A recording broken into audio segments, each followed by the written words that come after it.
Welcome to the 107th weekly episode of Marked Out Radio. We are the premier podcast focused on the hobby of collecting autographs and photo ops from celebrities.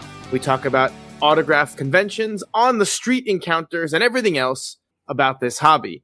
I'm Sean. And I'm Dana. And you've been squirreling around New York City for Fanatics Fest. And so let's just jump right in. I have done nothing since our excursion to get Lin-Manuel Miranda, and which was actually last week's show. And so this week is really devoted to Fanatics Fest. So you've basically been almost on completely unavailable since Thursday.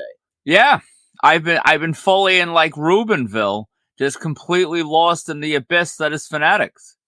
So today, just for the sake of transparency, it's Saturday evening when we're recording. So you still have another full day ahead of you tomorrow. I do, and I really thought I would be like dead and disgusted with myself and just hating it all by Saturday or even by Friday. But honestly, I'm having a blast. I stand by it. Fanatics Fest, to me, is the most enjoyable show to attend. I walk around Comic-Con, I see anime and crap I don't understand, and nothing appeals to me that anyone's selling. Here, I got to pitch, I got to play basketball, I see rappers wandering the halls, I see all sorts of things. If there ever was a show floor that was made for me, it'd be Fanatics Fest. So what you're saying is you were buying merch on the show floor? No, I was trying to gather free merch on the show floor. I don't actually buy things, besides overpriced photo ops and autographs. So, did you gather any free merch? Honestly, not much, because I had too many overpriced photo ops to get. But I did, which is very exciting. Make sure you're sitting down for this one. There was some like NBA voting table set up to try to get people to sign up for voting, and they had a voting for what? Like voting for like elections. Oh. Yeah, and they had a cool like black towel that said vote and had like the NBA logo on it. And I went up to sign up for this thing. Granted, I was like 9 years older than the age they were looking for to like participate. I kind of just went with it. And I thought if you signed up and went through the little dance, they'd give it to you. And she's like, oh, you can enter a raffle and you could win something on the table. So I pulled out Are you for real? Yeah. So I pulled out the whole, I'm a teacher and I really wanted that vote towel. I was going to hang it on the wall in my classroom, which I actually will. I'm going to get like little, tacks and hang it up. And then she's like, oh, of course, I'll give you one. So I pulled the teacher card for a worthless towel and it worked. And that was, I got some tote bags. There was like a nice like duffel bag thing. And by nice, I mean, if you put like a can of corn in there, it would probably rip right through.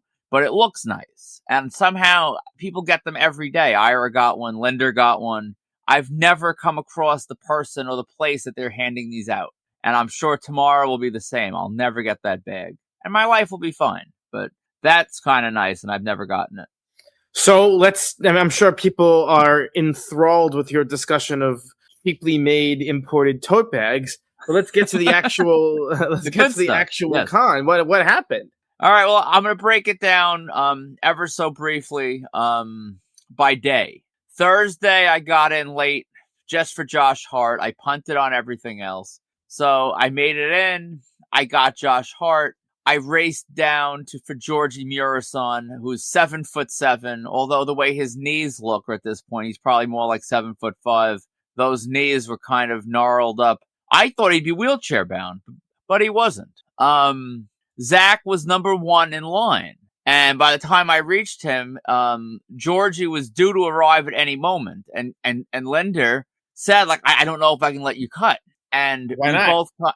He didn't want the anger of the line. So we both kind of like turned and looked to number two in line and just sort of stared at him. And he's like, what do you think? Can my buddy cut you? And at that point, what's the guy going to say? He kind of just shrugged and said, okay. So I scurried under the rope. Not like a little rat. I wouldn't steal his gimmick. But there I was. And Georgie came, and he was standing for photo ops, which is actually pretty impressive. You got this guy. He has giantism and the other thing. There's like two different conditions that these big guys can have, and he has both of them. I'm blanking on what the other condition is. And those come with like crippling, agonizing disabilities. Yes. He had the surgery that, like, I think it does something with the gland, and it slows down. I'm sure people tuned in here for medical with Dana, but yeah, it's like slows down whatever the hell happens. So he's still alive because of that. But like you said, this is still it's not a comfortable thing, and he stood for photos, which, I mean, all the able-bodied people out there that don't stand for photos take notes. He's not a gutter snipe. That's what it shows. No Subway sandwich, no sitting down. He was a quality individual. When I walked up to him, he saw my Nick shirt, and I guess he was looking for things to say to everybody, which is nice. I mean, I was one of like 8,000 people in the building with Nick shirts on. And he asked me if I had gone to any of the NBA Finals games. So I said to him, no. And then he's like, why not? And I said, because I'm broke. And he burst out laughing, and he's like, I get that. Because honestly, he's probably kind of broke too by NBA standards. He wasn't in the right era by any stretch. And after that, Linda wanted to sort of walk the floor. And typically, I'm not about that. I want to get home. I don't care to walk the floor. But I don't know what I may have been sort of felt inspired by Georgie Murasan standing for the photo op. If he could stand, I could walk. And I said, you know what? I'll walk the floor. So I wandered the show floor with Linda. We looked around. We bumped into Noel Foley, who I just saw in the distance. I said to him, look, there's Noel Foley. And it turns out he knows Noel Foley. So then we spoke to Noel Foley, which, I mean, no offense to Noel Foley, but it really wasn't the most interesting of conversations. I was looking around for something I wanted to buy, and I luckily found nothing. And I kept wandering the show floor until finally an entourage crashes into us. Who was it? It was Max B. And I think most of our audience is not going to know what a Max B is. So probably not. Well, also the little rat didn't know, because I yell out to him, I think that's Max B. And the little rat goes, who's Max B? And I start, I chase down the entourage, and I somehow, because he had 4 people flanking him, and I sort of I tucked my way around, and I was almost in front of the entourage, and I let them catch up to me, and then I was walking with them. And they were not looking like they were ready to stop for anybody. But I figured, what's the way to get one of these types of guys? If there is a way, it's to show that you are an actual fan and not just some person yelling at a random person. Because that's what half of Fanatics Fest is. People walking, you don't know who they are. So one of Max B's nicknames is Big Avel. So I yelled out Big Avel, and he looked. And I said, can I get a selfie? And once the guard, I guess, heard, I'm probably one of the only white people he's heard in the last couple of weeks say Big Avel. And he's like, all right, get in here, get next to him, but don't touch him. And that's as far as guards go, that's nice. His job is to not let anyone touch him, but he's letting you get close to do what you got to do. So as I'm close to him, Max doesn't understand the concept that if he's taking a selfie, he has to look. So I start yelling, Max, can you look? And he looks, and I got him. And then luckily I was doing a video, because I'm not going to risk missing that. All this stuff happens in seconds. You don't want to play around. And then I was thinking to myself, I'm I wonder where French Montana is. And you probably know French Montana, right?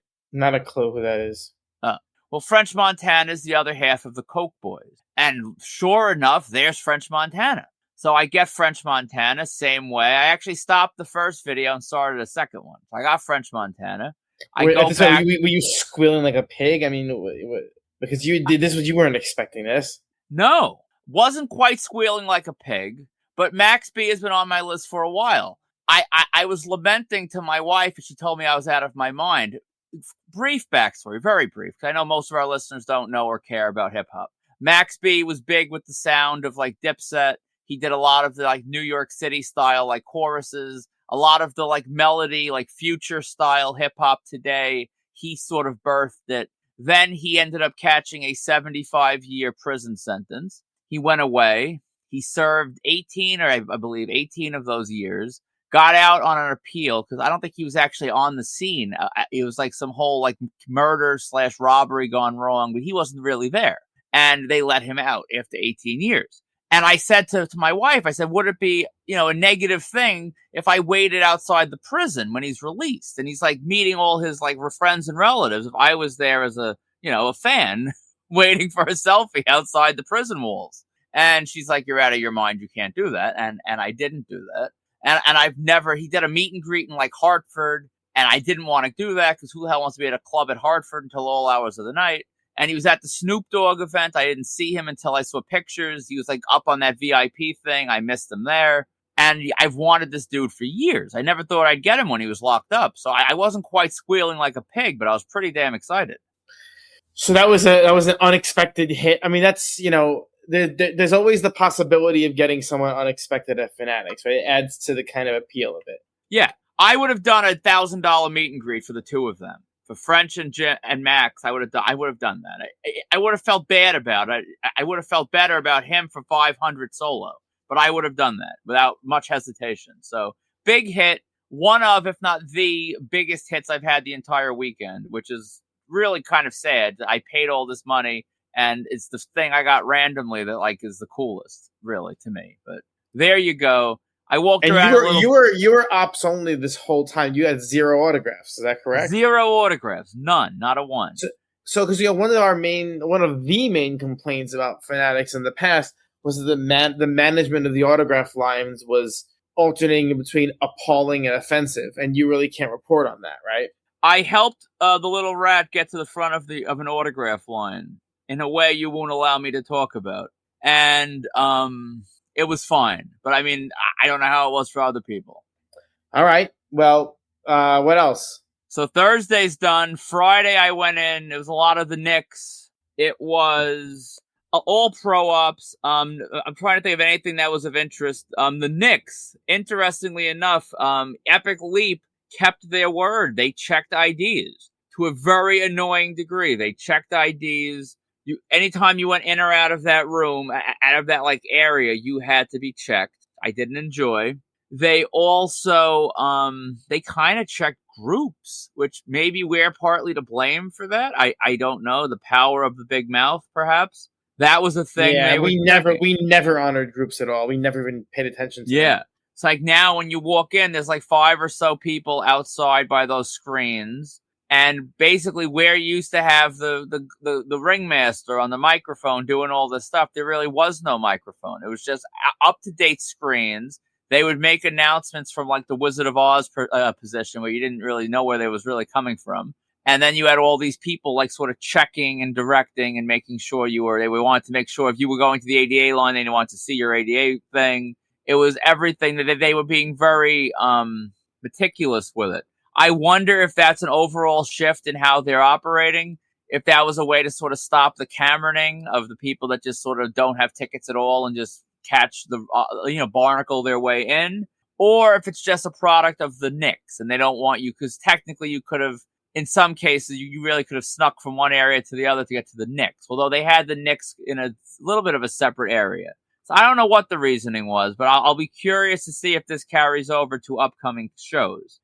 In other news, the WWE talent, the ones that were supposed to have belts had belts. I didn't tell the listeners this, I don't believe. I think this was after the last episode, but I had the idea and the desire to purchase yet another CM Punk Pro-Up in hopes he has the WWE title. So we will see if that was a good idea or a bad one. That will be tomorrow. So tune in next week for that. I'm not going to break down every report. I mean every encounter, because what's there to say? You had issue with the way Scottie Pippen looked. He looks abominable. He looks barely human. Now I know Scottie Pippen is not, he's an ugly guy and always has been, but I mean, he has aged so badly. It's really, the photos were disturbing. I'm going to be honest with you, they were disturbing. I mean, like you look at like Dr. J is an old man, right? Dr. J looked great compared to Scottie Pippen. Montana's an old dude. Montana looked great next to Scottie Pippen. Pippen looked like he was melting in like an ice cream cone. Are you kidding me here? Or you didn't observe that yourself? Well, I was just teeing you up to sort of critique Scottie Pippen's appearance. I wasn't defending it. He's one of those people. We know some of them in this hobby and in real life that they kind of like, I guess they look human, but it's sort of like it's like if Harry and the Hendersons, the Harry from Harry and the Hendersons, if they went and had like all their hair like lasered off, how would they look? That's what Scottie Pippen's sort of like that, where you're like sort of a human, but you look kind of like an alien or like just like a different type of human. Not quite a Yeti, but like a different type of human. And he always looked kind of like an alien. So, I mean, he looks like an aged alien, I guess, but I didn't think he looked horrible like in person. I thought he looked okay. I think that maybe the pictures, the flash, I don't know. It's possible. I mean, he didn't look great. I'll be honest with that. But that was a big meet for me. I was glad he didn't cancel. Buck Showalter, former Yankee and Met manager, who's also on Seinfeld, he was appearing free at a CCG booth. And it was kind of funny. By the time I got up there, it took me a while to find the damn booth. But when I finally got it there, he was sitting at like this little like booth, like a window. It was like a toll booth. And you kind of just like walked up to the window. You like asked him for a selfie. And he just like ran off. It was like the combo equivalent of like the red light district, with like those like stripping like booths that you'd see people that you put the coin in, and, like the window lifts up. I've never seen anything like it, but it was nice. Yeah, I think that was about all anything worth noting at the on the whatchamacallit, the Friday. What you wanted me to talk about, and I will talk about it because it's funny. And then today I kind of finished the story, so it like works out. I'm walking the show floor, and I see long blonde hair, like chin length, backwards baseball cap, tank top, and he's surrounded by 3 or 4 fans getting selfies and stuff. So I look at him, I'm like, that kind of looks like Logan Paul. So I kind of get a better look at his face, and I'm like, I didn't think Logan Paul looked that old. I didn't think Logan Paul was that slim, but then I saw some guy with like a multi-signed like piece, and he was making him sign it. So I'm like, am I wrong? Could I be wrong? I didn't see him straight on. I saw like his ear, his cheek, the profile view of his face. I'm like, I'm 75% sure it's not him, but I'd be pissed. I'd be 100% pissed if I just let him walk away. So I joined the fray. And to make sure I don't miss out on the 75% not Logan Paul, I opt for a video. And the second he looks into my camera, I know it's not Logan Paul. So I'm looking into this thing. I'm still going along with it because, I mean, at that point, what are you going to do? And he cuts this whole like Logan Paul-esque like promo about we're at Fanatics Fest, you should be here too, like as if he was like this influencer. And it's honestly hilarious. I probably will post it in the group, like the video. And if it goes viral of me with the fake Logan Paul, I mean, have at it. But it was funny, and it definitely wasn't Logan Paul. And that was about it. Dr. J was very nice, and Klay Thompson was probably the nicest one. I think he thought my t-shirt was vintage. He was talking to me about the year 1996 and N64 coming out, which I guess was 1996. He knew in that ballpark, yeah. He seemed confident. I knew it was that range. I didn't know it was 1996. So we had a whole discussion of 1996. He was very cool. And that was it for Friday.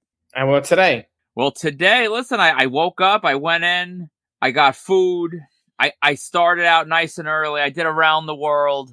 I didn't quite make it around the world. I got caught up on the third shot, made the free throw on my first, and I didn't make it to the three-pointer. I'm not happy. But I don't think I'm going to go back tomorrow and try again because, honestly, I could have done worse. If I do worse, it's going to haunt me until next year. So I did that.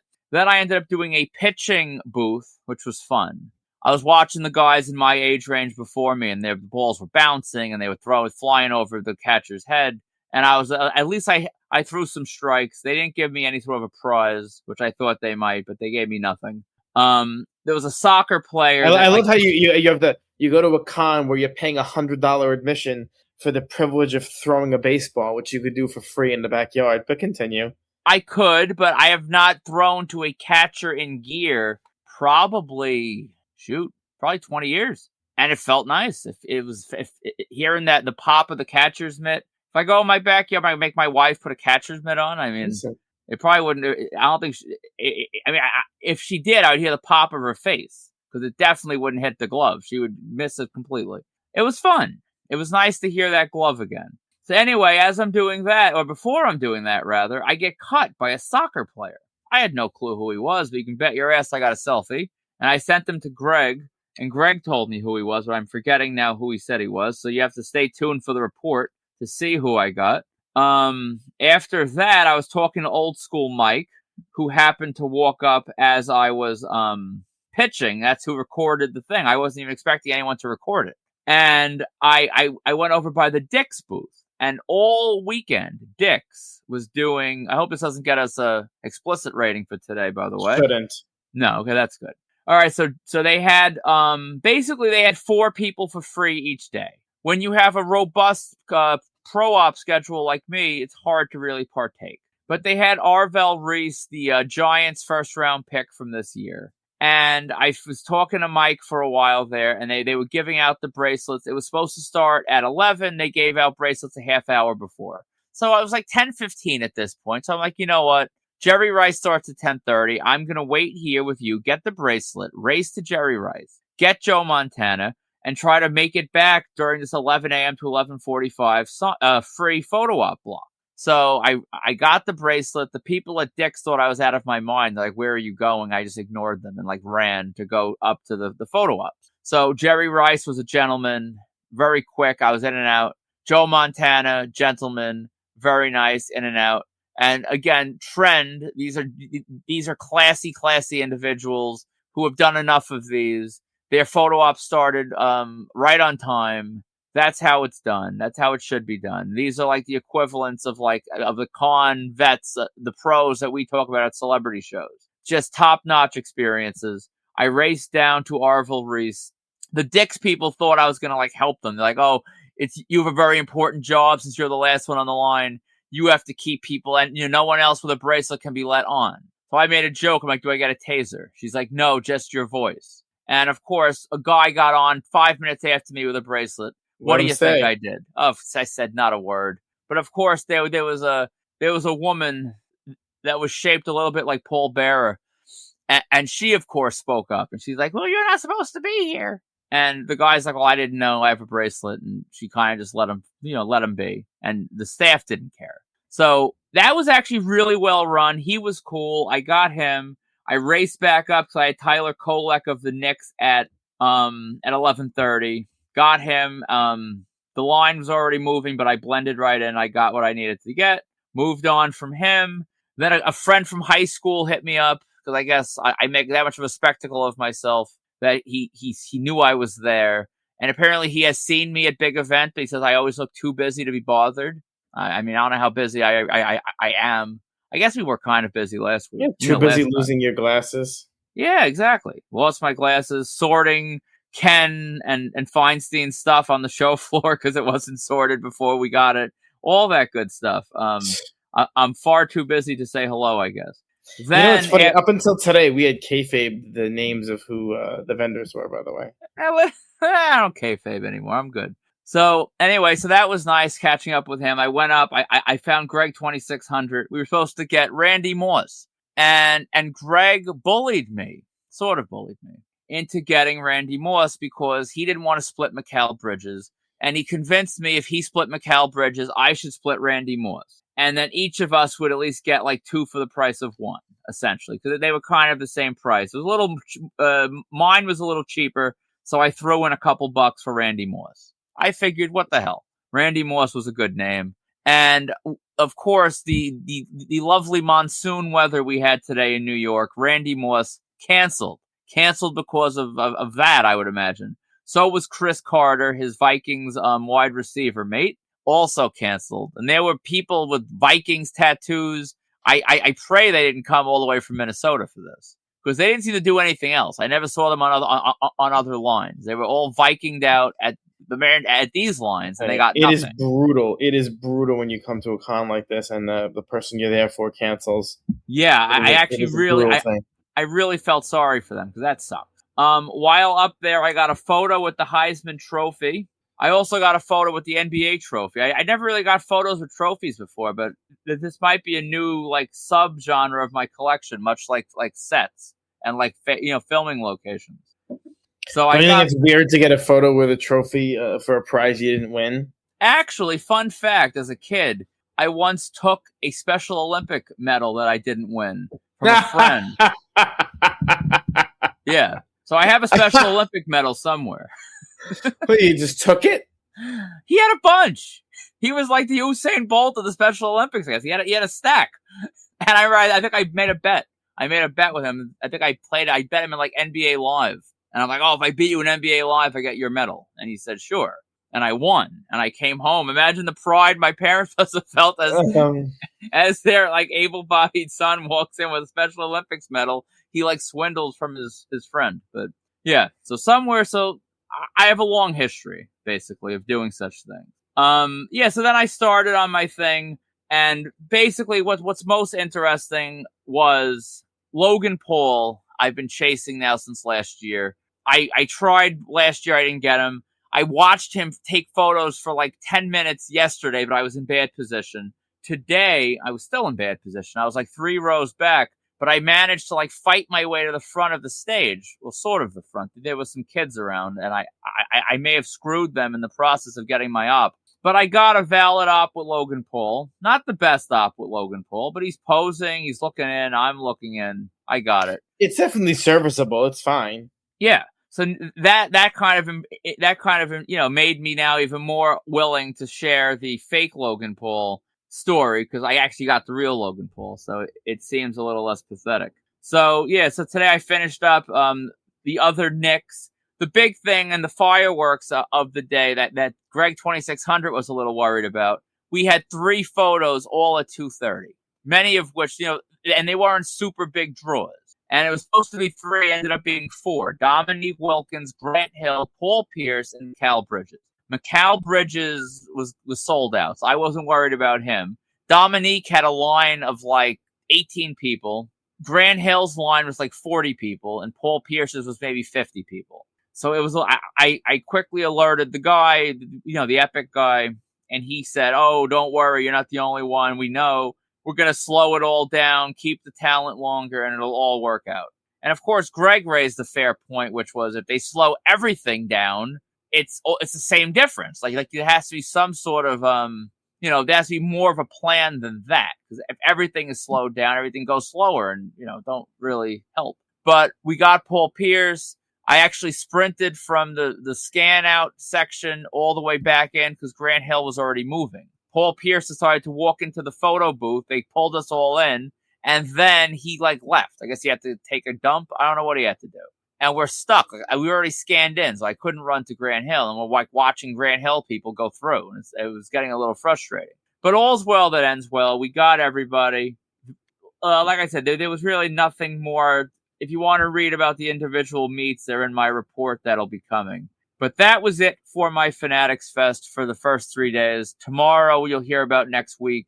Do we have a full tally on how much was spent at Fanatics Fest, or are we not revealing that? Oh, I would reveal it if I knew. And I actually have a funny little anecdote about that. If I had to guess, it's got to be around $3,000. But then with the splits, I'm probably around 2 and change, I would think, because I had some split money coming back now, so that's helped. And I actually got annoyed yesterday on Facebook because I posted my Scottie Pippen op. And I'm not really, you got mad at me last week, I think it was, for revealing the Snoop Dogg price. Well, actually, yes. 2 weeks ago. But I don't really care. But, there was not 1, but 2 morons that commented on my Scottie Pippen photo. Not on the group. The group is whatever. But they commented on my personal account with, wasn't this $670? First of all, clearly because you were pretty damn close on the price, closer than I would have been if you asked me, gun to my head. And what I did was I read the comment, and I'm like, oh, okay, I don't really like this. And I went and I checked. I wanted to see if they at least liked the post. If you're going to ask a stupid question, you like the post, I will assume you're a limited adult. And, you walk up to someone I like cars. And it's like, well, that's dumb, but you're special needs, and I'm going to appreciate you talking to me, and I'm going to be nice because I don't care. That's fine. But they didn't like the post. So I took that as a statement. You're trying to embarrass me with the price I paid. You're not liking my post. So I deleted the comments. I deleted them from Facebook. And then I went through my Facebook friends list and I purged 75 people that I have no clue who they were. Yeah. This is how I spent my train ride. I was very annoyed. I deleted a bunch of people. If you don't like my posts, if I don't know who you are, sometimes both. I mean, there's people I don't know that like everything I post, and I'll leave them around. But if you're doing neither, goodbye. I do sometimes feel there are some hobby people. This is the part that I know I'm gonna piss certain people off. Like someone from the board or someone from the hobby or whatever, a listener will send me a DM on Facebook, and I'm like, okay, and then they'll add me as a friend. I'm like, what do I do? Do I accept? Do I not accept? And I don't really have a good system for this. So like, some I accept, some I decline, some I accept. I'm like, I shouldn't have done that because I don't really know who this person is. I never met them before. Like, if I've met you and spoken to you in person, I'll accept you. That I have no problem with that. Actually, that's normal. That's like a normal thing. But there are people who I couldn't pick them out of a lineup, and then I'm friends with them on Facebook. It just I don't know, it makes me anxious. I don't like it.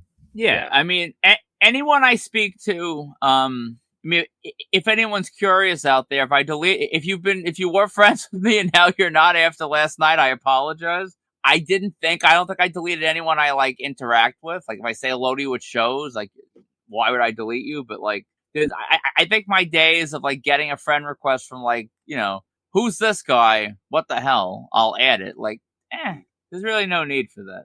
Then I get mad that dumb people make dumb comments, and then I'm like, well, you're the idiot that accepted the dumb people to allow them to make dumb comments. Also, you take a lot of this stuff to heart that just shouldn't. I don't know. You shouldn't, basically, I guess. But yeah, you get mad when people like laugh, react and stuff. I don't even know. I truly don't even notice. You asked me that yesterday. Who laugh, reacted? I don't even know. No, they angry reacted. Or any kind of react. I don't even notice these things. So because I don't know if I take it to heart, but there's people that will like you think you go on these groups to like troll and be an ass, and like you're not doing that in my like if you want to be an ass, go be an ass somewhere else. Like you're gonna go try to be an ass to me, like you're gonna mock something I'm selling. Like I guess I is taking it to heart. Now that I'm saying it out loud, that is basically it's just funny because I don't even notice. I don't notice that it's happening. I'm like maybe I'm oblivious, I guess. But you'll get all mad. I'm like I didn't even know that happened. There was this whole bit of drama. I mean, I didn't know what happened. I'm crazy. I think that's the short of it. But yeah, that's all I got for Fanatics Fest. Oh, I did see a listener. Crap. I'm 99%. Yeah, you forgot the name. You said. He's friends with my friend Matt. I'm 99% sure he said his name was Chris. I feel bad. I gotta say this. Listeners keep recognizing me as I walk out of the bathroom. And I have a confession to make, guys. I go to the bathroom. I wash my hands. I always wash my hands. I'm not a hand dryer kind of guy. I kind of think the hand dryers are gross. So I'm an air dryer. So I'll come out of the bathroom and I air dry. But then people will come up to me and I have to fist bump them, but my hand is like dripping. And I always feel self-conscious. Like they think it's like piss or something. So like I like start rubbing the hands all over. I'm like doing like the gold dust, like hand movements on like my torso to dry my hands before I like fist bump them. And like they're still wet. So I end up giving these people like wet fist bumps coming out of the bathroom. So like I apologize if you see me outside of a bathroom and I give you a wet fist bump. It's just sink water. But perhaps I should start drying my hands more. You have a lot of funny hang-ups. I'm not gonna lie. Well, you wouldn't feel bad giving a listener a wet fist bump? No, the point is that people don't approach me like that. The key is to have a face that is unapproachable, and like mine is typically unapproachable. And it's more. I don't know. Although someone approached me and didn't approach you. Oh no, that woman begging for money in Taco Bell. I forgot about that. I was pissed. Because normally you get approached. I don't. She left you alone. I told you that story of it was me and my mom in the Bronx with my wife's family, and the homeless person's asking for money, and my mom got asked and I didn't. And my mom's like, "Why did I get asked?" And I'm like, "Because you're white." And she's like, "Well, you're white." And for whatever reason, I don't have that like charitable white person energy. I think I have the like don't bother me energy, and they just don't. Apparently you have that energy with everybody. I just have that with like vagrants. Half people in the hobby are vagrants and they like me. But what it comes down to, every brand, every Wendy's has a Dave Thomas and every Wendy's has to have a Wendy. We can't both be Dave Thomas. I have to be the Ronald McDonald sort of this brand. So one of us has to do it. So I give the wet fist bumps while you can have wet hands and be unbothered, I guess. For sure. It's just preposterous. I thought it was really funny. these I these hope things his you have. name was Chris. I was supposed to ask my friend what his name was to be sure, and I forgot. So here we It's go. probably not I don't Steve. know. Might be. So Bill. I'll text my buddy after this show, and then I'll be annoyed when I find out what his name was. Well, what I'll probably do is text you, like, what name did I say on the air? I won't even remember. Yeah. But anyway, that's all. Tune in next week for more exciting Fanatics Fest. Perhaps updates on that canvas bag. Yeah. Will you break it before you'll get one and break it before you get home? Probably. All right, so let's talk about what went on this week on the marked out autograph collecting community. So the first thing that got kind of caught fire was Steve posted this one, right? There was the Shore Leave Shore Leave is in DC, I think, or Virginia. Hell if I know. Somewhere like that. I'll look it up. Hold on. It's in DC or Virginia. Shows that are not on my radar are far from my radar. Wait, it's Lancaster, Pennsylvania. Okay. So it's totally wrong. That's not quite sure, but okay. That's fine.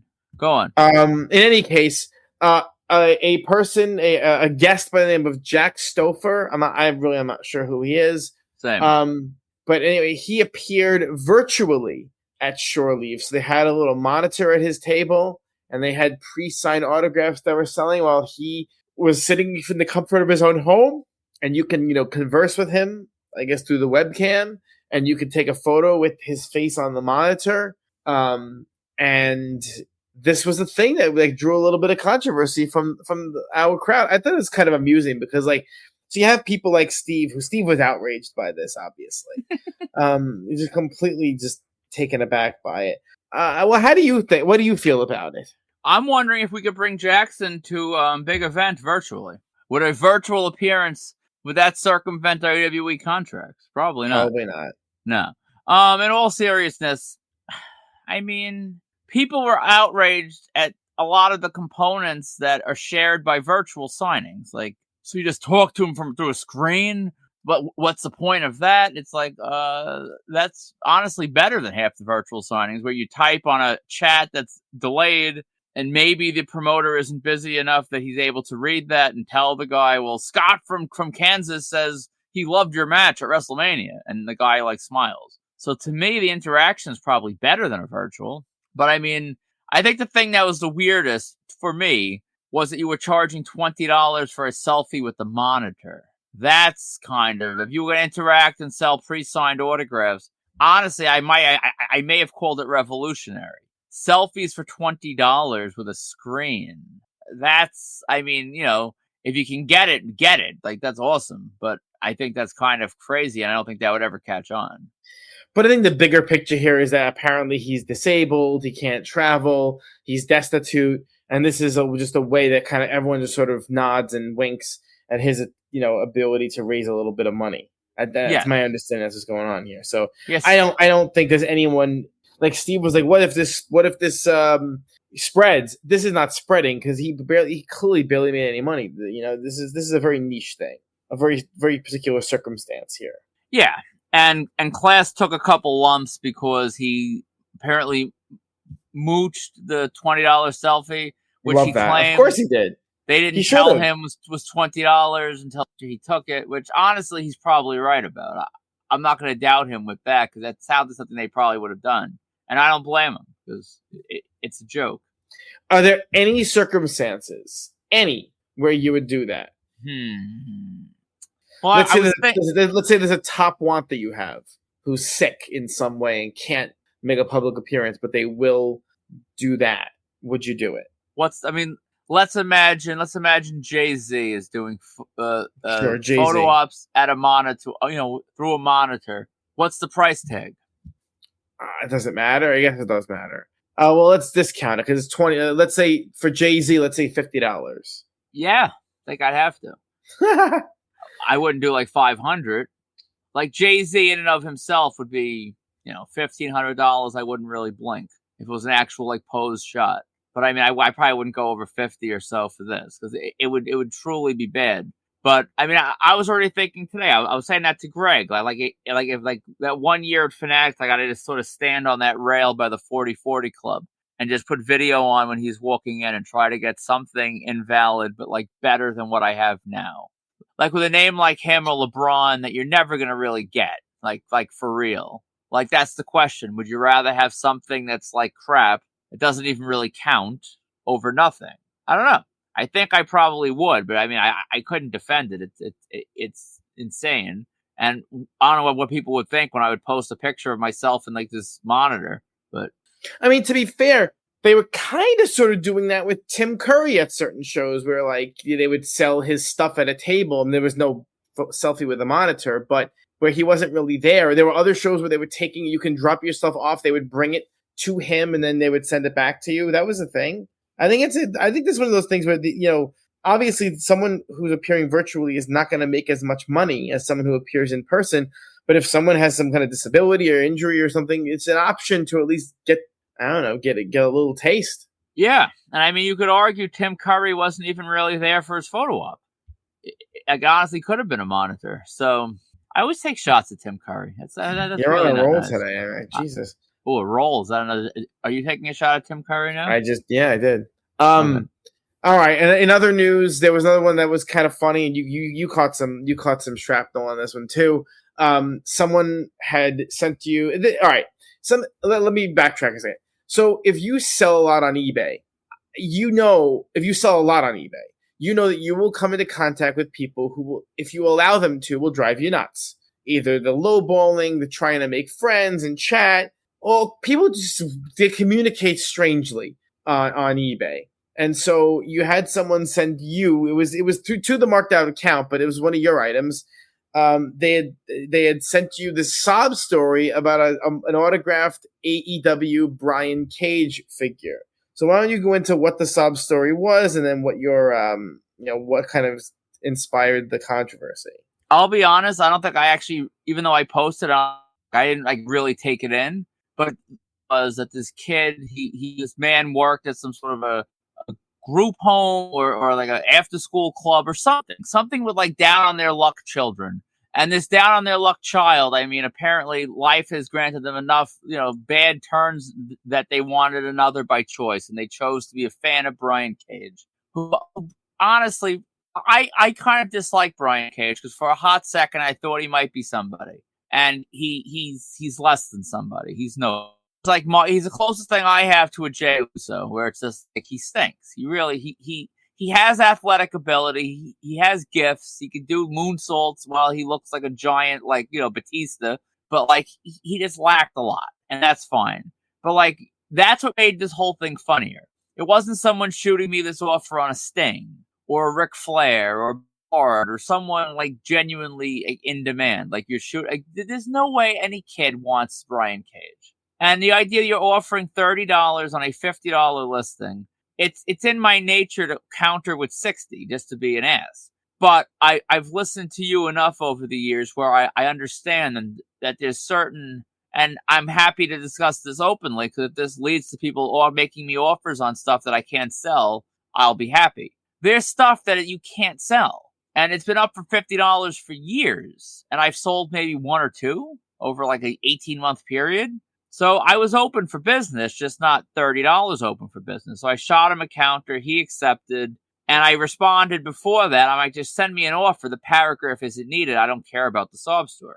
And people were all upset because why wouldn't you care about your customers' needs? And all you want is their money. And I mean, ultimately, who doesn't only want their customers' money? I mean, as a secondary thing, I want their satisfaction because I want more of their money. And if they're dissatisfied, I'm not going to get any more of their money. But do I want my customers' friendship? Do I want my customers' old underwear? What would I want besides their money? So yes, I only want their money. When I go to 7-Eleven, I don't think the guy at the register cares if my car broke down, if I won the lottery. Nothing matters to him besides the sale. And he gives the customer service that I'm owed, which is what I gave. I shipped the item out the next day. It was packed well. I do love the fact, by the way, that even though that you were making fun of the sub store, you ultimately you gave him a discount and sold it. Yeah, I wanted him to know I didn't care about, even if there was a kid, I didn't care about the kid. I just was selling it because I wanted to get rid of it. He needed to know that. he couldn't think it won and that it worked. Although maybe he does think it worked. I don't know. And then we got another one the other day that I didn't bother posting, but this guy like haggling us about Emily J. And then I see. He would. My God, I forgot where he was like he wanted a discount of $2. It's an asinine thing. And I shot him down. If $2 is gonna break the deal, goodbye, man. I shot him down, and then I heard your voice in my head, and I'm like, I knew he wouldn't do it, but I'm like, oh, if you want it for 20 each, I'll do 2 for 40. And of course, I mean, he doesn't have $40. That's what it comes down to. His paycheck was like $97, and he has $20 left, literally. And if you have $20 to your name, you should totally buy an 8x10 from me and you. That's sort of being sarcastic, but after saying it out loud, I actually think you should. So take the sarcasm out. Spend your last $20 with us. We'll make it worth your while. Yeah. It reminds me of the guy with the belts, where I took every last penny to his name, and even well beyond that. That guy was definitely hanging from the rafters with one of those belts a few short weeks later.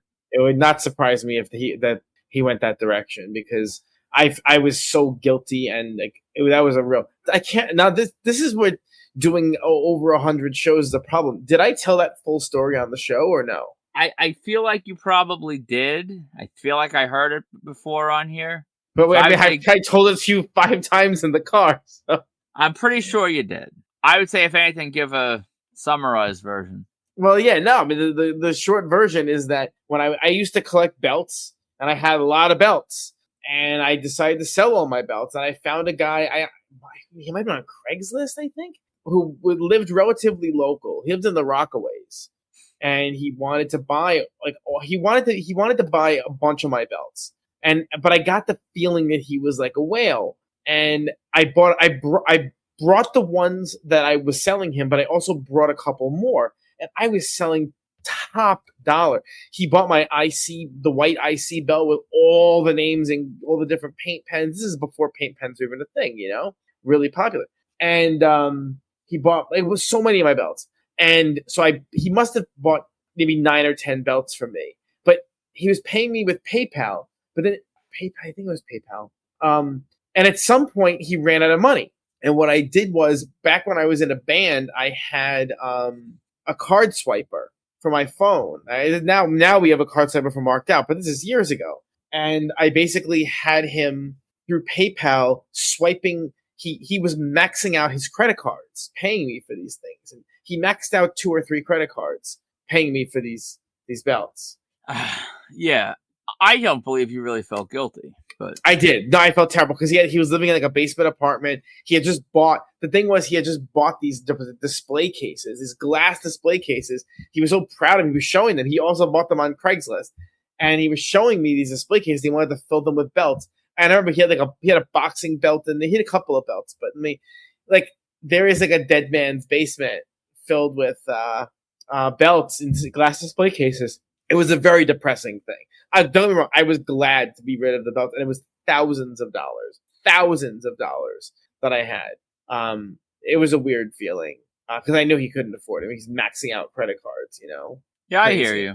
But it was a tough one, because I was glad to be rid of this stuff. I was glad for the money, but also I knew he was like an addict, He's spending money he didn't have.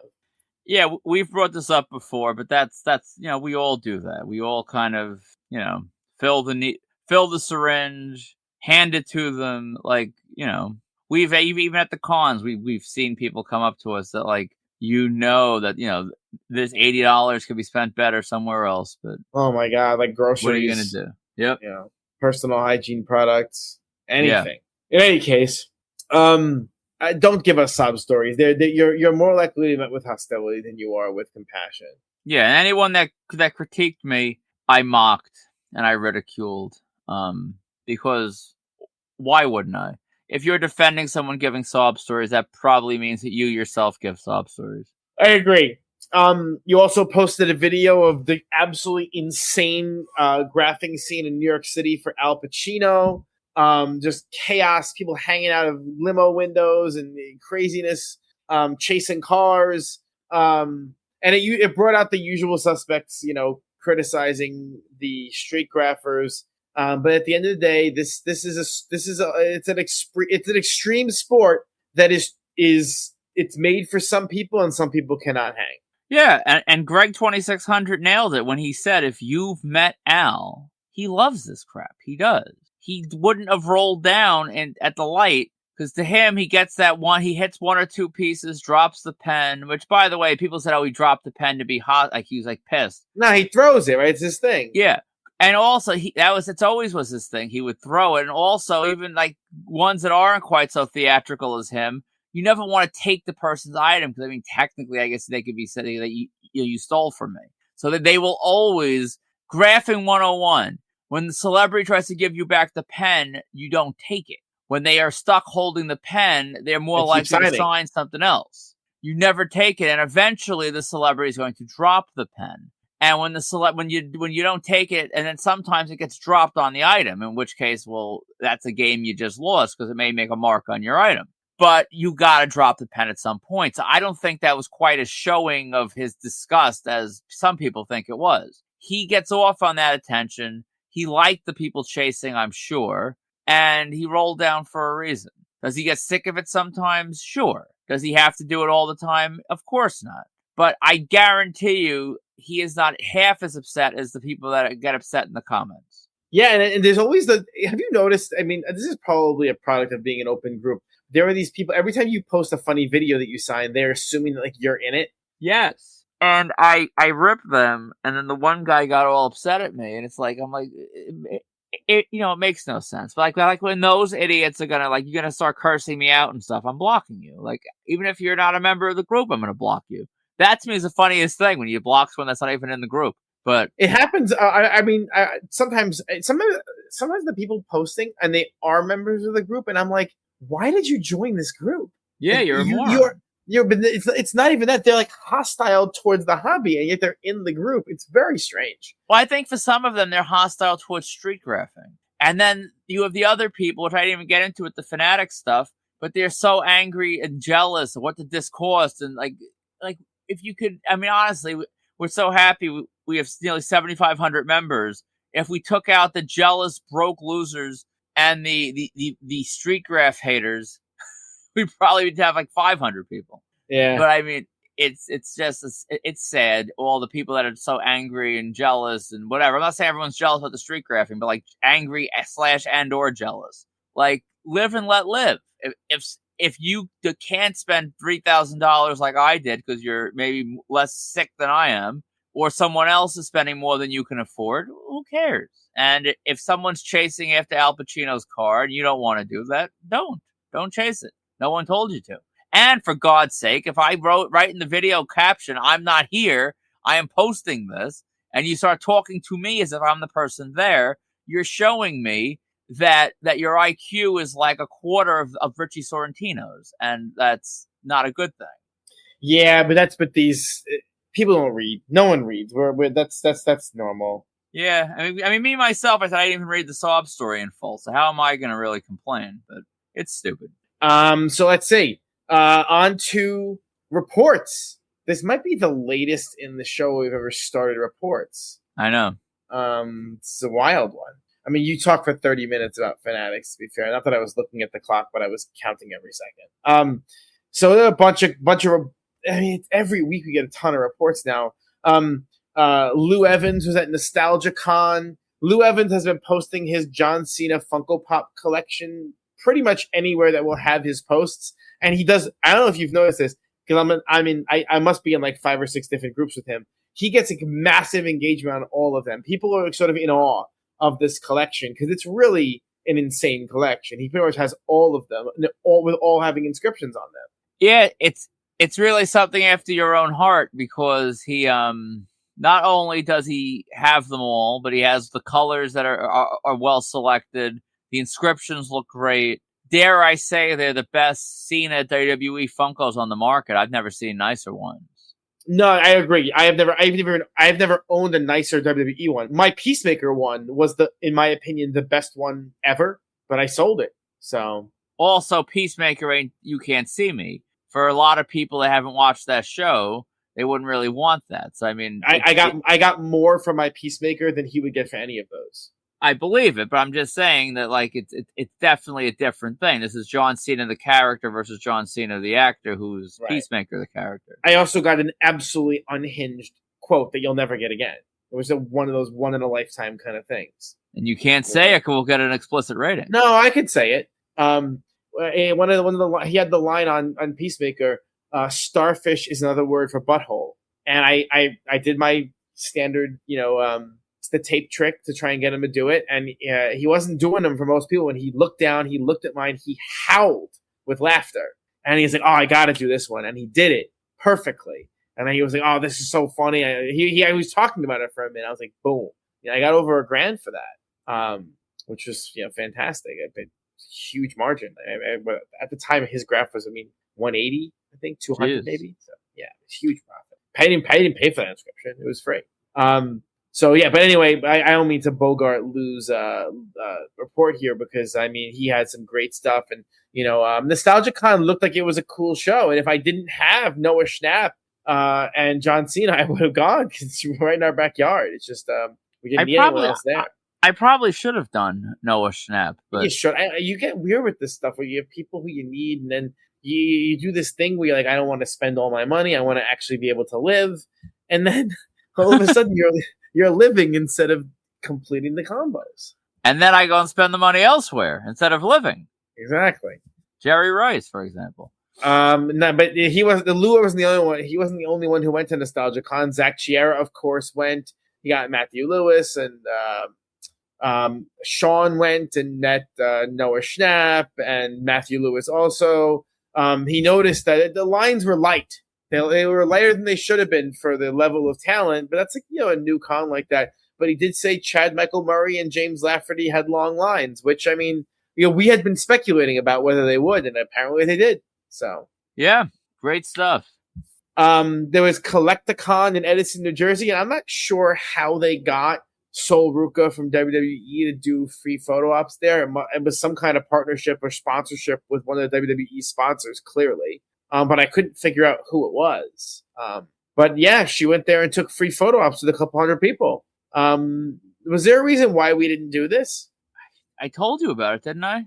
We discussed it, and the inertia just wasn't there. You know what it was? We had a lot of stuff. I had a lot of stuff. I was traveling a bunch. It just didn't work out time wise. I'll probably end up spending $120 on our next year at Fanatics Fest. So, the joke will be on me. But in a roundabout way, coming from Long Island to New Jersey, that's probably actually the more pleasurable experience, is just spending the money and being done with it. I don't know what this next one is. Capital One All-Star Village. I don't know who these people are. All right, in Philadelphia was the All-Star Game, and William Smith, not Will Smith. He met Mike Lieberthal, the old catcher of the Phillies, Cole Hamels, Bobby Abreu, John Kruk. He got all ex-Phillies, obviously, because they're in Philadelphia. He praised the organization and said that there was some line confusion, but it was overall good. And there were people on my feed that got pro ops there with Juan Soto and both of the NL and the AL starters. I don't know how the hell that was pulled off. I'm not sure if there was some crazy package you could have bought for thousands of dollars. I don't know. But there was some stuff coming out of the All-Star Game. This stuff, which was awesome, and then some stuff that was out of the stratosphere. And it seemed like people had a good time at the All-Star Village. Looks like it. Almost too many reports to come in for Fanatics. Now, Fanatics is one of those shows. I'm going to complain because that's my life. I complain about everything.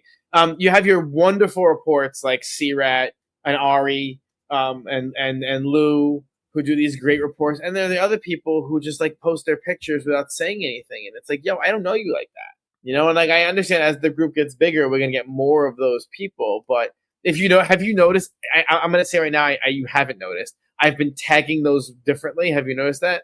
I know we have the show off thing, showing off. So the ones with words, even Fanatics. If you gave me words, I tagged it as a report. If you did not give me words, I tagged it as showing off. I don't care. I'm over it. I think it's reasonable. At this point, I want to just shout out a couple things that were really interesting. C-Rat and Finn got Tom Brady and Roman Reigns, and I love all the people with the how much did that cost? How rich do I have to be? And it's shut up. First of all, the first question might be innocent. You want to just know so you can get it next year. But the other one isn't. And it's like, then people are like, oh, do you have to be part of Fanatics 1 to get this? And it's like, well, maybe the fact that the photo says Fanatics 1 on it and the backdrop says Fanatics 1 on it, perhaps that would lead you to think that, yes, you need to be a part of Fanatics 1 to get it. And it's just like that stuff pisses me off. And that's another thing. I've banned people. They want to complain because Finn had a Conor McGregor shirt. And guess what? I don't care if Conor McGregor runs over kittens on his way to the gym. Like, this is a kid wearing a t-shirt of someone he likes. Like, I used to wear Dennis Rodman t-shirts. He wasn't the greatest guy back in the 90s. Who cares? Let the kid wear his damn shirt. And if you're going to go on and crap on a father's report about what his son's wearing, I'm blocking you. That's ridiculous. And that's not the place. If you want to go protest rapists, go protest them elsewhere. We don't support rapists, but at the same time, this is not a place for protest. This is a place for combos and sort of worshiping the combo gods. Right. We don't protest. It's true. No. W.S. Sylvester had some great shots. Ari, I saw Ari a ton this week. Ari and Jason were everywhere. They got a ton of stuff. Super cool. Check out his reports. Basically, if there's anyone big I didn't get, Ari got them. So between the two of us, we have everything covered.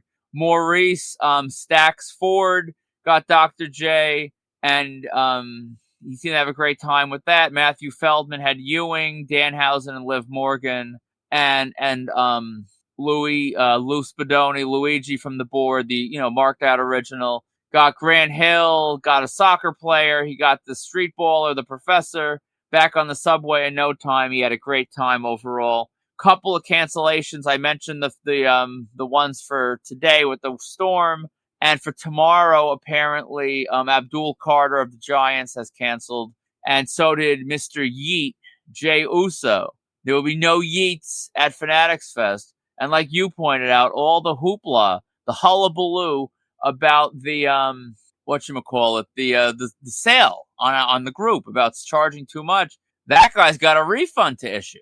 Hopefully he makes the refund, and because there ain't no ticket. So yeah, it's actually one of the reasons why I really don't. There have been a lot of people offering to sell. I don't know if you've noticed this. A lot of people offering to sell like Fanatics tickets and everything on the board. I've been declining almost all of them. The only one we approved really was a Little Rat, because the Little Rat's Little Rat. We know him. I know him. Yeah.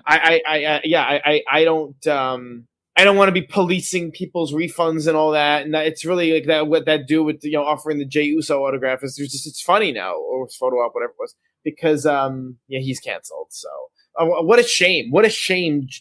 Jey Uso canceled. Maybe I don't know. I was going to say something about his wife leaving him, but I made that joke on the board already. So it would have been a bigger shame if they weren't too stupid to sell. They should have sold solo ops and group ops. They should learn from the other conventions. Had I had an Uso group op, I would have been pissed. Because say what you will about the Usos, they are definitely the premier team of their generation in WWE, without question. In terms of lineage, accomplishment, the time on top, their run is not to be beaten, except for maybe the New Day. But I would kind of put the New Day in the era before this. So, I want that group up. But since there was no group up, good riddance. All these little kids eating their hearts out to no avail.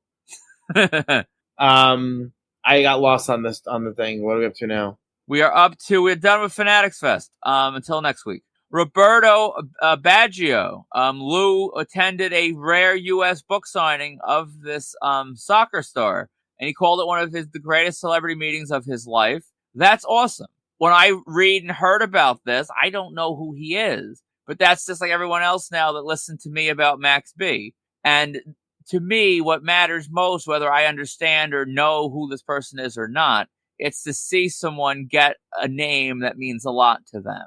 And seeing Lou, I smiled reading this because it's I know what that feels like when it's a name you don't really think you're going to get, and then you get it. And that's a cool feeling, and I'm glad he did it. It's kind of like, it is true. Because I know I post things that most people don't care about. And so it's nice when people recognize there are certain things. Not everyone wants the A-lister. I mean, you know what I mean? Like the very obvious stars. There are some people who have wants that are kind of interesting. And I know I poke fun at some of your weird ones. That's because, we're trying to fill airtime here, Yeah. But it's nice when it's fun. That was a fun report to see because he was clearly so enthusiastic about it. And I like that. And as we move on to hobby news, speaking of enthusiastic, oh, for God's sakes! I've been dreading this part of the outline for an hour now. So the big story, I'll do the big the big story of the week is that Sam Neill, star of Jurassic Park, Dr. Alan Grant, has died. The main, it's funny because to me, what's funny about this is all of the comments underneath that post were about how like my service to the combo gods was insufficient to keep him alive. Did you notice that? You didn't do enough. It's so funny. Like it's a horrible thing, right? And I was very sad by this, and we're gonna really we're gonna dig more into this idea for the main topic of the show. So we'll just say Sam Neill has died. My bold prediction for the year, which was that we would get a Jurassic Park reunion, is now nullified. It will hurt 1,000 times more if they wind up bringing out Laura Dern or Jeff Goldblum or some combo thereof. I'm not gonna lie, that will hurt even more. But yeah. Anyway, this was an interesting one. You showed me. So there's this tour for Twin Peaks. Like it's like a quick Q&A watch party kind of thing. There's a bunch of dates, but then they offer a VIP with a meet and greet and photo ops and all this with the cast. But they don't tell you which cast members are going. And it's not like it's in, December or something where it's far away. It's in like September, I think. It's close enough where they should have these names listed and they don't. And did you send this to me because I've been looking for another con that Sherilyn Fenn is appearing at, or you just sent it to me because it's something for us to look at? I originally wanted you to think that I was that in tune with not just your needs, but also the cast of Twin Peaks or Sherilyn Fenn in general. I had no clue. I forgot you needed Sherilyn Fenn. I didn't know she was in Twin Peaks. I just sent it to you by chance. I figured it was something interesting that it didn't say who the hell was on the lineup, and it was in Riverhead. Riverhead's kind of a new meet and greet terrain. I gotta follow that theater. I hadn't even really considered them, but no, I had no idea. That's really funny. Here I was thinking, oh, you're being really considerate, and that was just not true. I do need Sherilyn Fenn if you're wondering, because she's in Of Mice and Men. I would say I'd keep that in mind, but I think we both know the truth. You're gonna forget it as soon as the show's over. Probably before. But in any case, if anyone has any inside scoop on these Twin Peaks shows, tours, whatever you want to call them, who goes to them? I mean, which cast members actually attend them, and is Sherilyn Fenn one of them? Well, Greg pointed out that apparently the night before they're at the Sony Theater in Manhattan, and they list the cast there. So, one could surmise that they're going to take the drive from Manhattan to Riverhead, and it's going to probably be the same people. But when you're spending hundreds of dollars and hours of your time, I'd like to not deal with probablys and most likelies. Because at the end of the day, they protected themselves. You get cast present. If that's one person, if that's 9 people, that's what you get. I believe Sherilyn Fenn was not on that list of people. No, I don't. I had ChatGPT kind of dig, and Greg dug as well. And there's names that sort of orbit all of these events, and she's not one of them. And I'd never really heard of any of the ones that were on the list.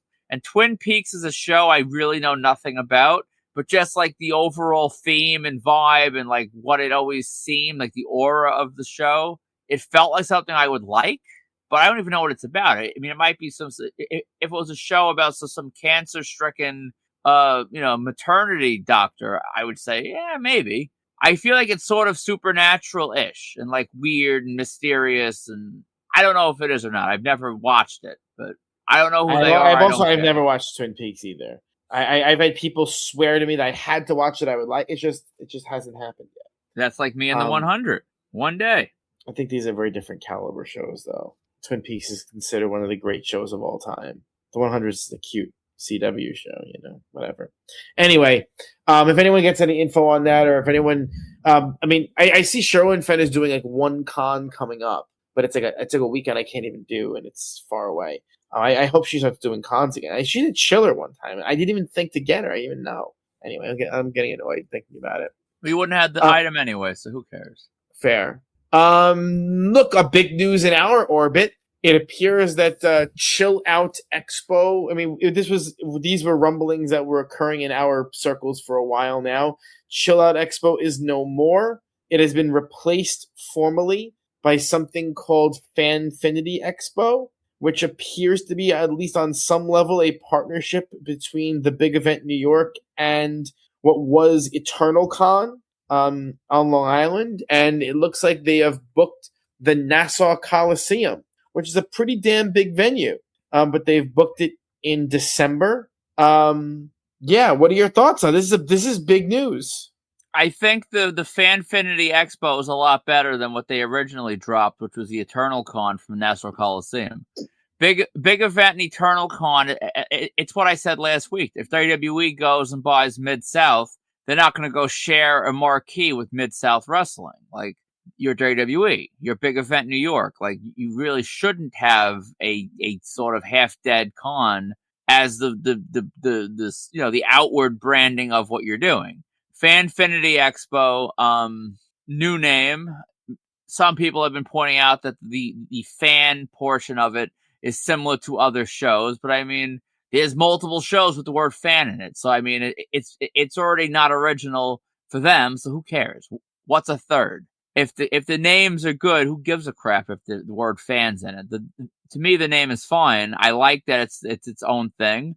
I love Nassau Coliseum. There's people that are whining and complaining about, oh no, we got to sit in traffic. Oh no, we got to pay tolls. Like, yeah, we do that for every damn show we go to. So like, if there's names you want, then, you don't want to deal with that. Well, cry me a river. That's my reality, except for when it's a big event in Brentwood and a couple things that I do out here. We pay tolls for everything. Bookends, tolls, everything, tolls. So I don't have sympathy for those people. You can make your way to Long Island. We'll see. We'll see how it is. We'll see. If there's anything I need, I'm sure I'll be there because, even if it's a snowstorm, I could slip and slide my way to Nassau Coliseum. I will say it's a bold choice to book a con in New York in December, just because the air travel can get very tricky that time of year. Yeah, air travel's the thing because like our seasons have shifted in such a way we don't really have snow in early December because like I don't see like my Christmas lights. Yeah, my Christmas lights are not usually in the snow except for when I leave it out after Christmas for like the Epiphany and stuff. But if it snows somewhere else, it still screws up the air. So fingers crossed. Well, right, that's the point. It's you're dealing with nationwide travel. Yeah, but I mean, I think overall it's good. I mean, Chill Out, the name of Chill Out, it was always sort of like a spite con, even though Tom said it really wasn't. But I mean, Chill Out, Chiller kind of was. So I like now that it's moving in a neutral direction, and I'm very interested, to see how this develops. So I mean, did Chiller win the war? I mean, kinda. I think Chiller's moved down to a smaller building. I don't know if there was a war to win. Did they both lose the war? I mean, I think it's sort of like it was like a WCW versus TNA war or something. I don't know. These wrestling analogies are horrible. I think you're going to say like Vietnam or something. And no one wins. Everyone just takes a beating. Unlike you, I try to be sensitive and I don't want to insult anyone or offend anyone on here. So maybe someone's great uncle was wounded in Vietnam. So what if someone's great uncle was in WCW? Yeah, true. I was making an Elix Skipper joke. There's just something about using wrestling analogies for everything that I don't know. Anyway, I would have made a sports reference, but that might have upset you. It wouldn't have upset me. I would just assume that you were a limited adult. No, it's not. Again, I don't care. Watch sports all you want. Just crying about it is weird. That's it. Anyway, What else? Actual guest announcements. So NostalgiaCon in Houston announced Shailene Woodley. So I guess her career is over, huh? This is the kind of name I would have liked to have seen a Rhode Island get. Yes. Shailene, but I mean, now Rhode Island is, I don't know what the hell Rhode Island is. More on that later. Shailene Woodley, not good for her career, but I mean, I guess good for the graphers of the Houston metro area. NostalgiaCon in Orlando got John Stamos for the weekend. I mean, that's a pretty big ad. We know we're going to see Rockin' with Dan with Jesse Katsopoulos. It's going to happen again. He loves him some John Stamos, and Stamos seems to love him some Rockin' with Dan. He keeps taking bookings in Orlando. New York Comic-Con, after dropping that initial slate of names and only kind of putting out some really weak names after that, they've announced, I guess, their first headliner, which is Nicolas Cage. I can't say I'm surprised. I mean, you pretty much expressly called for that to occur. Yes. And it did, And not their first headliner. Stop disrespecting Hayden Christensen. Hayden Christensen, come on, stop it. He will draw as well as Nicolas Cage. He will. Yeah, but that's what a headliner does. Okay, we're not relitigating this. Come on, be serious. Nicolas Cage is their first attention getter. How about that? Sure, I'll run with that. I feel like I should get a Nicolas Cage autograph, but then it's like, why? Yeah, the bottom line is, and this is the danger of where New York Comic-Con is sitting right now. Yes, it's a massive name, but it was done. So now it's not something really mega fresh. It's something. Oh, come on, knock it off! It was in Indiana. Who the hell was in Indiana besides? Listen, that's the point. Store? It was in Indiana. It wasn't in L.A. It wasn't in San Diego, right? It wasn't in San Antonio. It wasn't in Salt Lake. It wasn't one of the big cons. It was in a bullshit con in Indiana. So listen, I want something new. Bring me, Rhode Island got Michael Douglas. Okay. Dallas got Kurt Russell. Bring me somebody new. There are. Hey, Kurt Russell did a food and wine festival in Incestville, Pennsylvania. I mean, are we gonna? Because the whole point was that was a promo appearance for his wine. If anything, that's kind of those one-off things that barely count. I mean, listen, I played along last week with all your slander of Hayden Christensen and the complaints about the lineup. Nicolas Cage, you cannot discredit this because he did Indiana. I'm not. What I'm saying is, okay, great. New York Comic-Con has risen to the level of Indiana Comic-Con. Do you hear yourself? Is that what it's called? Is it Indiana? Well, it wasn't it wasn't like Hoosier Con or something? No, it was Indiana Comic-Con. So New York Comic-Con, the esteemed, internationally acclaimed, internationally recognized New York Comic-Con has now matched Indiana Comic-Con. Good for them. Congratulations. Great job. Well, Indiana Comic-Con didn't have Hayden Christensen or Emperor I think Palpatine. they did. Did they? No. I think they Maybe did. They did. Honestly. The point is, it's New York Comic-Con, for Christ's sake. Now I have to look up this Indiana Comic and Pop Culture Convention. They cleared the site. Look at them being. This is an awful site. I agree. I'll give you that much. That perhaps Indiana Comic-Con, but I mean, just because Indiana Comic-Con did it first doesn't mean that it makes it any less impressive. I know what you're saying. I know what you're saying. You want them to do something fresh. You want a Michael Douglas. Good, they got Nicolas Cage, but they shouldn't be done. That's what you're saying. They got to do something else. Of course. I hear you, but I just don't want the headline to be that Nicolas Cage is a butt. There's no butt after Nicolas Cage. Nicolas Cage, whether a lot of his movies suck or not, is an icon. And the fact that he's doing any con, whether it's his 18th or his first, is awesome, and I'm glad it's happening. And I would argue now with the Nicolas Cage added, you can't say this is a bad lineup. I still think it's a bad lineup. You have one good guess. Come on, get out of here. That's objectively wrong, but that's okay. You're allowed to be. No, it's you're so blinded by the fact that you never got Hayden Christensen that you're pretending that he's good. It's strange. Whatever. He's an also-ran. He did 100 shows this year. Anyway, I want a great lineup. I don't want bullshit. I want a great lineup. I don't want nonsense. I don't think that's a lot to ask. No, the Indiana lineup is about what NYCC has. Honestly, Do you agree New York Comic Con right now is better than Rhode Island? Which, I mean, Rhode Island sucks. That's not saying much. I was damning with faint praise. Rhode Island's awful. But you were just yelling that Rhode Island gave Michael Douglas. I'm saying I think New York with Cage and Hayden and Lena. I mean, you start stacking up. If Rhode Island was up to that level, you'd probably be like, all right, Rhode Island's not bad now. Like, it's Rhode Island versus the standards are different. Rhode Island was bigger than New York many years. No, it wasn't. The last couple, yes, it was. Yes, it was. 100%. No. The year that Rhode Island they had Robert Englund, they had Batista, they had those years. What did New York really have?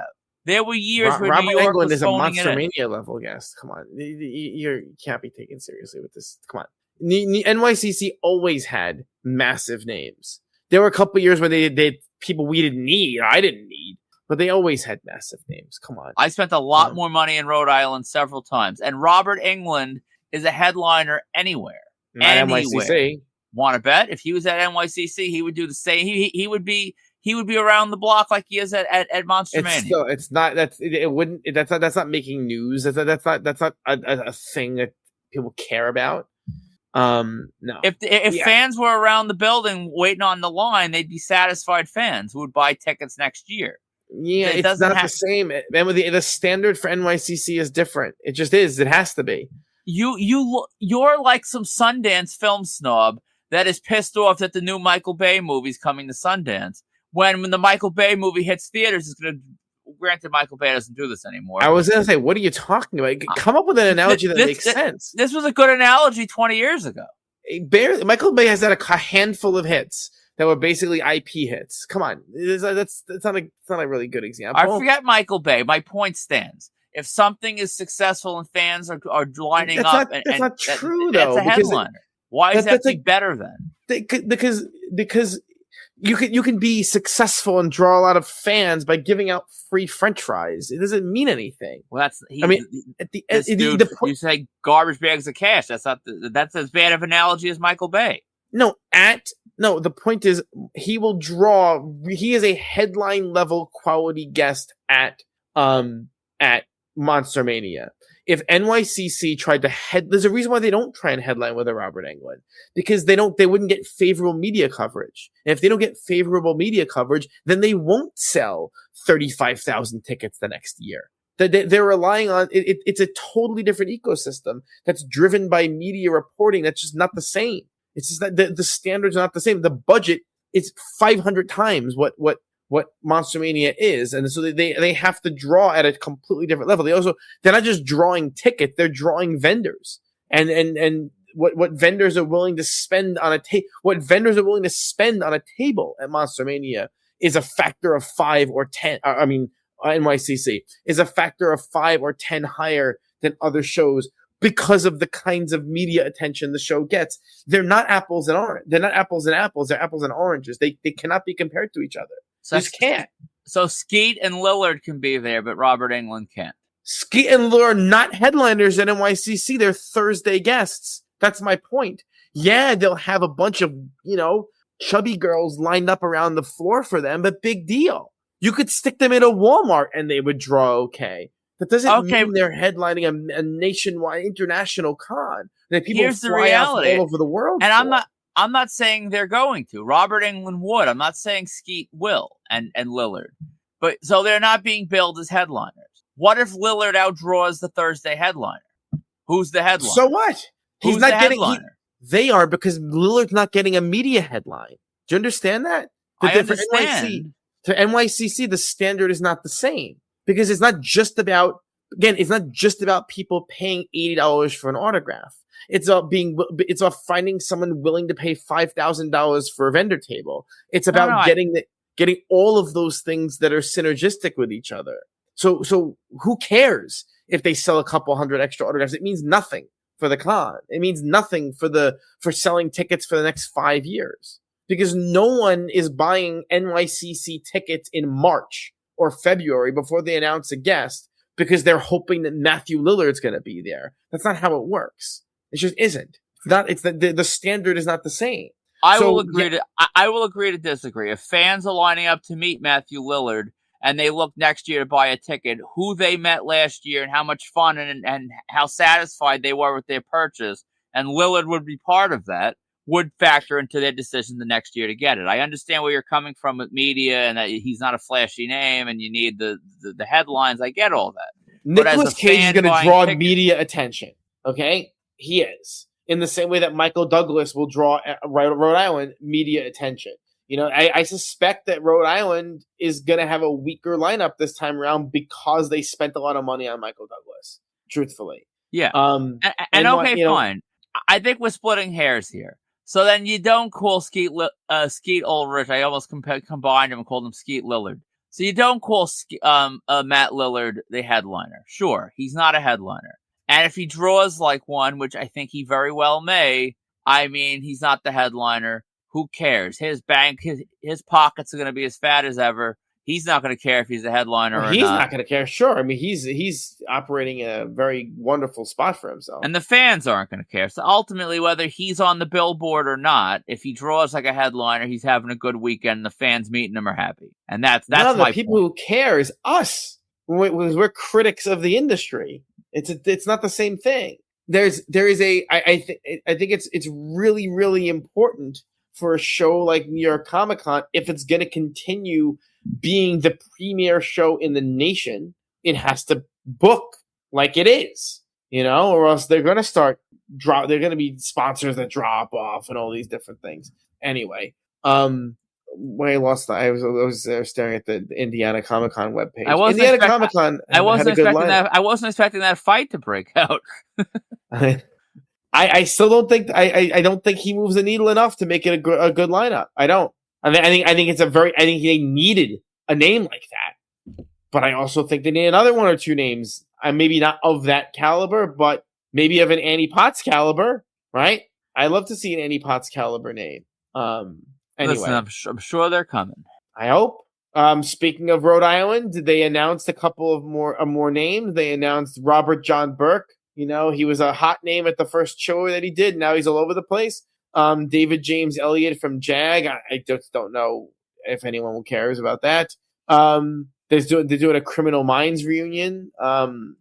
Again, it's gonna be a real test of demographics. It really is, because I look at these names and I'm like, I don't even care a little. But I might be totally wrong, and I accept that. I truly don't know.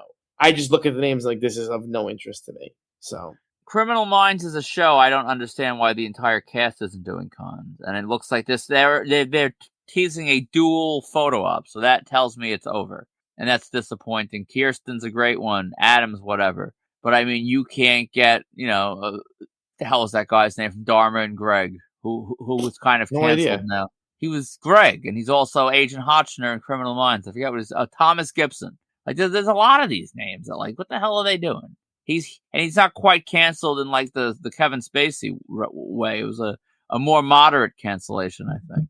I don't know why the whole cast doesn't come out, but I'm glad someone is. Keep it up, Rhode Island. Steel City is trying to make something happen. Well, I thought Bradley Whitford was a great booking, so naturally he canceled. And they're trying for a mini Hangover. I mean, they're really pushing it as not a mini. They're pushing it as a Hangover reunion with Ken Jeong and Justin Bartha. I'm going to be very honest. Look, they're both innovative names, and I applaud the effort. I think calling this a Hangover reunion is really stretching the meaning of those words. You need one of the core three from the Wolfpack. Bartha was always like, he was the guy that went missing. Like, he's part of the group, but like he's not part of the group. I'm not going to make an analogy because I'm sure you'll hate it. I'm too tired to make a good one. But yeah, I would like Ken. I hope he's the type of name I would love to see Rhode Island announce once Steel City passes. He's a Rhode Island guest if I ever saw one. It's a crappy reunion because who wants that duel up? I don't think they ever. Maybe in Hangover 3 they shared the screen at some point, but like they certainly didn't. When you use when you say the word Hangover, you have to have Zach Galifianakis, or it's just not. It's not a Hangover thing. It's just not. You could have Cooper and Helms, and I mean it would be fine. I don't think that would. But yes and no. Galifianakis is the Hangover. Let's be honest. If they wanted to make a Hangover 5 or whatever, and they really only need to book him, and they don't have to book anyone else, and it would still be, they could still call it that. He is the Hangover. And I don't know. I just whatever. Look, again. I'm not even critiquing the name. I think the names are fine. I don't think Justin Bartha is going to do that great. No, he really didn't do anything else. I think Ken Jeong will be all right. He should be at NYCC for the National Treasure reunion, because he's in all those movies with Cage. He might do that. So yeah, they couldn't announce him until later. You're gonna kill me with this one. Sci-Fi Valley Con in Altoona has added Bree Turner, basically nearly completing the Grimm reunion, and certainly making you want to go. That phone ringing right there is me calling in the favor. I think I'm in. I don't know what I'm gonna do, because I don't right now. I don't need a single person from that con. We gotta watch Grimm again. You gotta pick up. I watched it. It was all right. It was stupid though. The Blue Squad. You gotta get back. I actually did watch it. It's such a good reunion. I'll sound like you now, but this is what Rhode Island or even NYCC should have. This should not be in Altoona. I will agree with you. This is so cool. 10th anniversary, I think it is, of the show ending, I guess, or is it the 20th anniversary of it starting? I don't really know. Probably 10th. Probably of it ending, but so it's really good. Fanfinity Expo announcing their show. They announced their first two guests, Dean Cain and Dennis Rodman.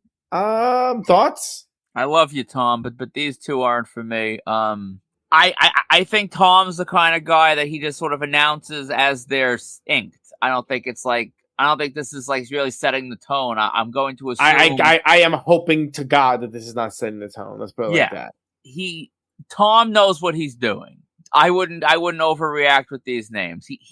He knows Rodman and Dean Cain are not filling the Coliseum. So this is just who he booked first, and they're two names I don't personally need, but I mean, I still stand by my confidence in this show.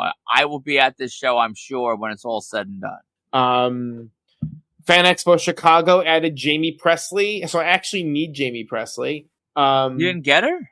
I never got her.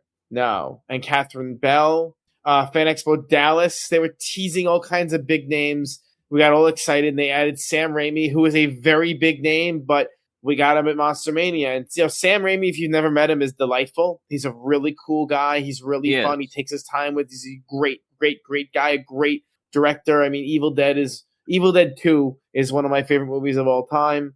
But not what I was looking for. And honestly, to be honest, like that, in a way, it's good for me. I don't have to spend any money, right? I got him on everything I need. I'm spending enough down there. Yeah. I got him on everything I needed to get him on, and that's that. Matthew Lewis also canceled Fan Expo. Angela Santalbano also canceled Fan Expo. And did you see Fan Expo Chicago apparently has more names coming, they said? They did, yeah. No. I didn't add that to our lineup, but that's happening. So. Bring it. We got 2 days there, so I mean, I could spend a couple more bucks. Come on, guys. And then Extravacon on Long Island. I was singing the praises of this show last week, and then they went ahead and added Terry McGovern, the voice of Launchpad McQuack. He's Larry from The Walking Dead. I mean, this show is killing it. I thought he was fantastic dead. Names. Fantastic. Great job, Extravacon. I'm so excited I'm talking over you. I thought Launchpad was dead. I really did. Launchpad McQuack, very important person in my childhood, honestly, because it was so wild to me. I remember as a kid, I'd watch like DuckTales, and then all of a sudden, like Darkwing Duck came on, and like you never saw a cartoon character like sort of cross over to a different show, and he was dressed the same. He was awesome. He always looked. He was like kind of fat, or was he muscular? You never knew because he had that big leather jacket on. He was awesome, and I'm thrilled. I am really thrilled. Thank God. My wife can't be pregnant and giving birth around that time because I think I'd have to leave the delivery room and just try to get Launchpad McQuack and then make it back in time. That's how excited I am for this. All right, so we had another Wicked Ink Wednesday this week, and this first one was a heartbreaker for me. Eric posted his Tombstone full-size poster, and it's already signed by Val Kilmer, Sam Elliott, and one of my favorite actors, Bill Paxton, and he plans to get Kurt Russell on there in Dallas. this is upsetting for me because I was interested in that poster being sold on eBay by Celebrity Authentics, and it went for way too much money. You just blew the spot. Oh, come on, no one. It's gone. They sold it. It doesn't exist anymore. People lurking on that page. But in any case, it's gone, and it's too expensive. It went for a lot of money, and what a fantastic item! I'm incredibly jealous. I wish I had one.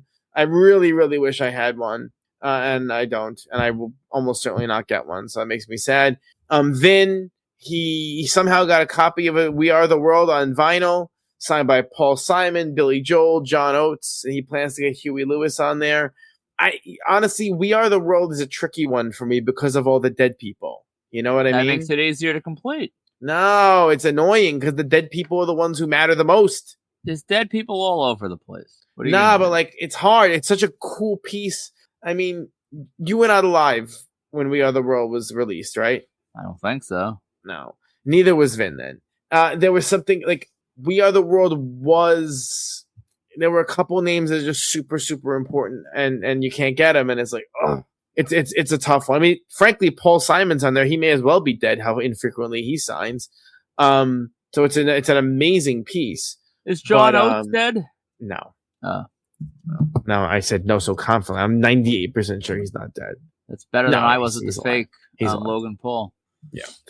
And then Andrew, he had a copy of the Auditorium Volume 1 signed by Common and Pete Rock. It's just obvious who picked the Wicked Ink Wednesdays this week. Listen, anytime you see the OG Pete Rock on here, you gotta give him some love.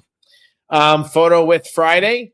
This is a very timely one. Tyler posted his selfie with deceased Senator Lindsey Graham, who also died this week. And he wasn't deceased in the selfie, so it's pretty good. Yes. Ron, he used to go to those WrestleMania fan fests back in the day when you could go for like $20 or something.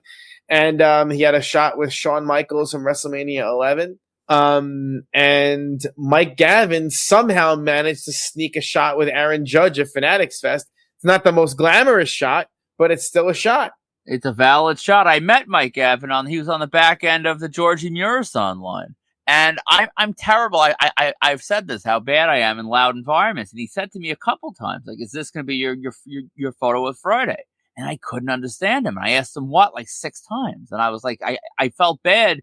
And usually I just sort of will say, ha, ha, ha, yeah, and just walk away. But I wanted to know what he was saying. And then I heard, and I was glad I did, because I always remember the name Mike Gavin as a contributor. So I love putting the faces to the names.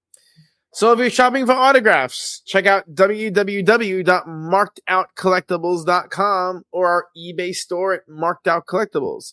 If you want to reach us for any reason, email markedoutcollectibles@gmail.com or join and participate in the Marked Out Autograph Collecting community on Facebook. If you're a fan of the show, especially if you're someone who's going to attend one of our Sharpie socials, make sure you show up in one of our shirts. From Water on me if you tees. do. Yeah. Not bottled. I noticed there were a couple of long-time Marked Out Autograph Collecting community members who ordered shirts this week. So thank you to Ken was one and Leo was another. We see you. Thank you for your orders this week. Yes, thank you. And every T-shirt order comes with a hug from Sean at the next show you see him at. So he's got to come and redeem your hug. Yeah.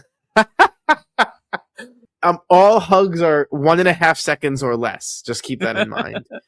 Well, they say a hug, to actually get the benefits, the like physiological benefits of a hug, it's got to be like 12 seconds. I have to listen. We're not going for physiological benefits, all right? I guess that's only legal in Vegas with proper permits. Oh my god. Go on. So if you like what you're hearing or you hate it, either way, subscribe on YouTube, Spotify, or Apple Podcasts, and leave us a rating and or review. By the way, did you notice that the format got messed up again? Yeah, I don't know why it must think the promo is too long because it always like bullets it. Yeah, I didn't catch it just hates me. Yeah, basically all the stuff that you do religiously, it messes up, and then the other stuff is fine. All right, so let's get to our main topic. So I mentioned before when Sam Neill died that we were going to dig a little bit more deeply into this, he's dead.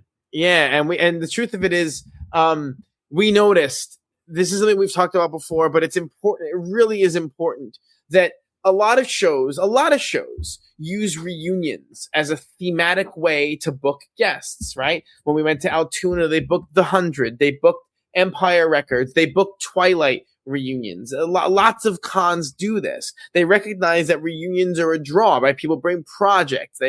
Someone might start an autograph project because of reunions. And what we're seeing now, there are major reunions that shows could get done that for whatever reason they haven't.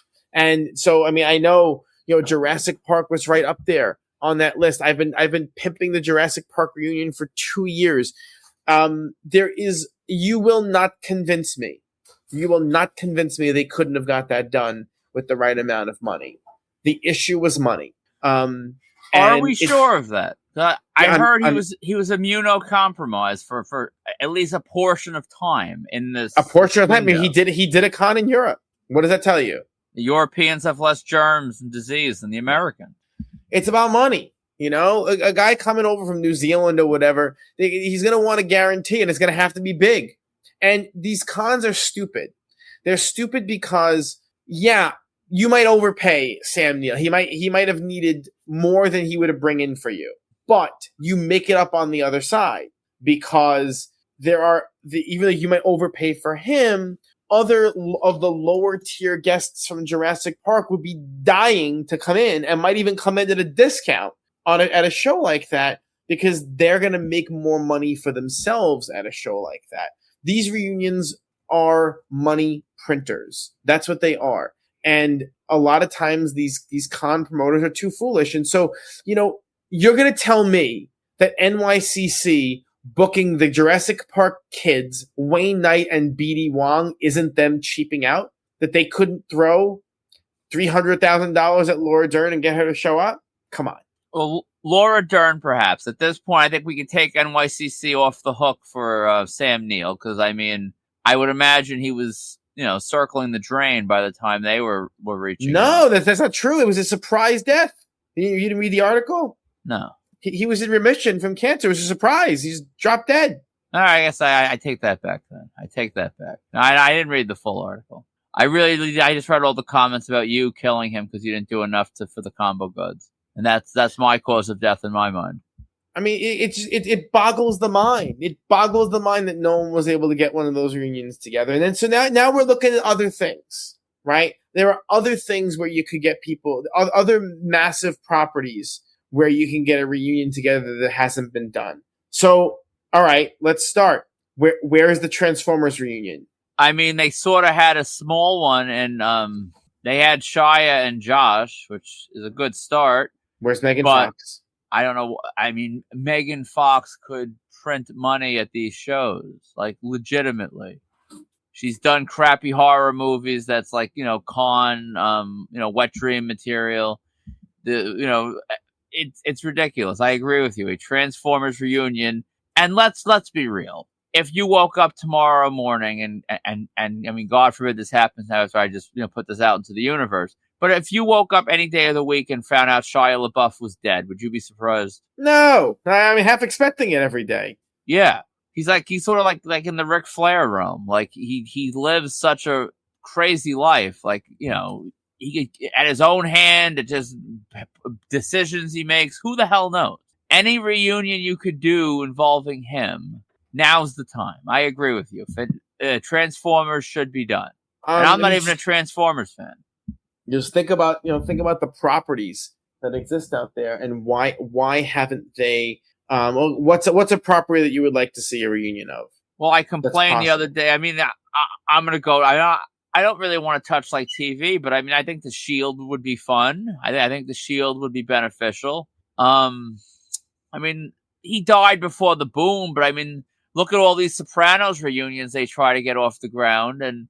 Like, if James was alive, would he come out? I don't know. Possibly. Oh, I think the issue is because James isn't alive, they're not going to pay Edie's asking price. That's the problem. Yeah, I feel like if he was alive, you could have gotten Edie out, and you could have done it right. Imagine a group up with, like, the names that really matter, like the Buccos, and I love them all, but, I mean, it's you're gonna do a group op with them and Big Pussy, and now I probably got as explicit. Steve Sharippa. It's stupid. So like that's another example of the head fell off. But forget about TV. You keep going to TV. Let's go to movies. We are on the clock is winding down for a T2 reunion. It just is. I was thinking that, but I think Arnold. I think the ship has already sailed. I don't think Arnold's going to really do anymore. I mean, they could build a whole con around it. Offer him $2 million. You don't think he'd do it for $2 million, $3 million, $5 million? I think for those numbers he would. There's got to be a way to do it. I mean, I know that's like my thing because I'm into it. But what else? What other like those big franchises that they could build around? I mean, they've done it like small versions. I don't know if it could even work, but with Boston, getting Chris Evans back out there. I may not be the biggest fan, but Marvel sort of defines this era of like box office as far as like what moves the needle. It's Marvel. Are there Marvel reunions we could be doing? Why can't you get a Guardians of the Galaxy reunion going on? Avatar. We can't get Sam Worthington out. We can't get Zoe. We can't like that. Stephen Lang. Like they absolutely could. They all come out. Absolutely. Avatar is one. Actually, forget the Avengers is too much money. You'd have a $4,000. How about this? How about Pirates of the Caribbean? Yeah, Keira Knightley should be out there. Yeah, Johnny. I guarantee they can get Keira Knightley out there.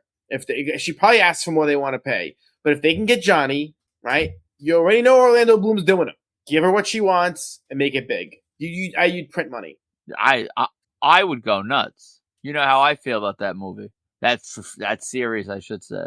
So I think there's a lot of opportunities that are being squandered and have always been squandered, and a lot of it is stupidity. A lot of it is penny wise, pound foolish. A lot of it is how can we see a couple dollars profit?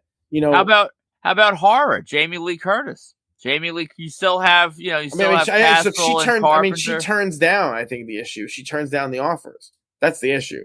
I mean, you don't think Johnny's turning down offers? We're blaming cons for other reunions for probably the same reason. It's probably the same actual answer. Johnny did one. So did Jamie. She did Horror Hound. But no, that was a big thing where it was pre-announced. There's one time only for charity.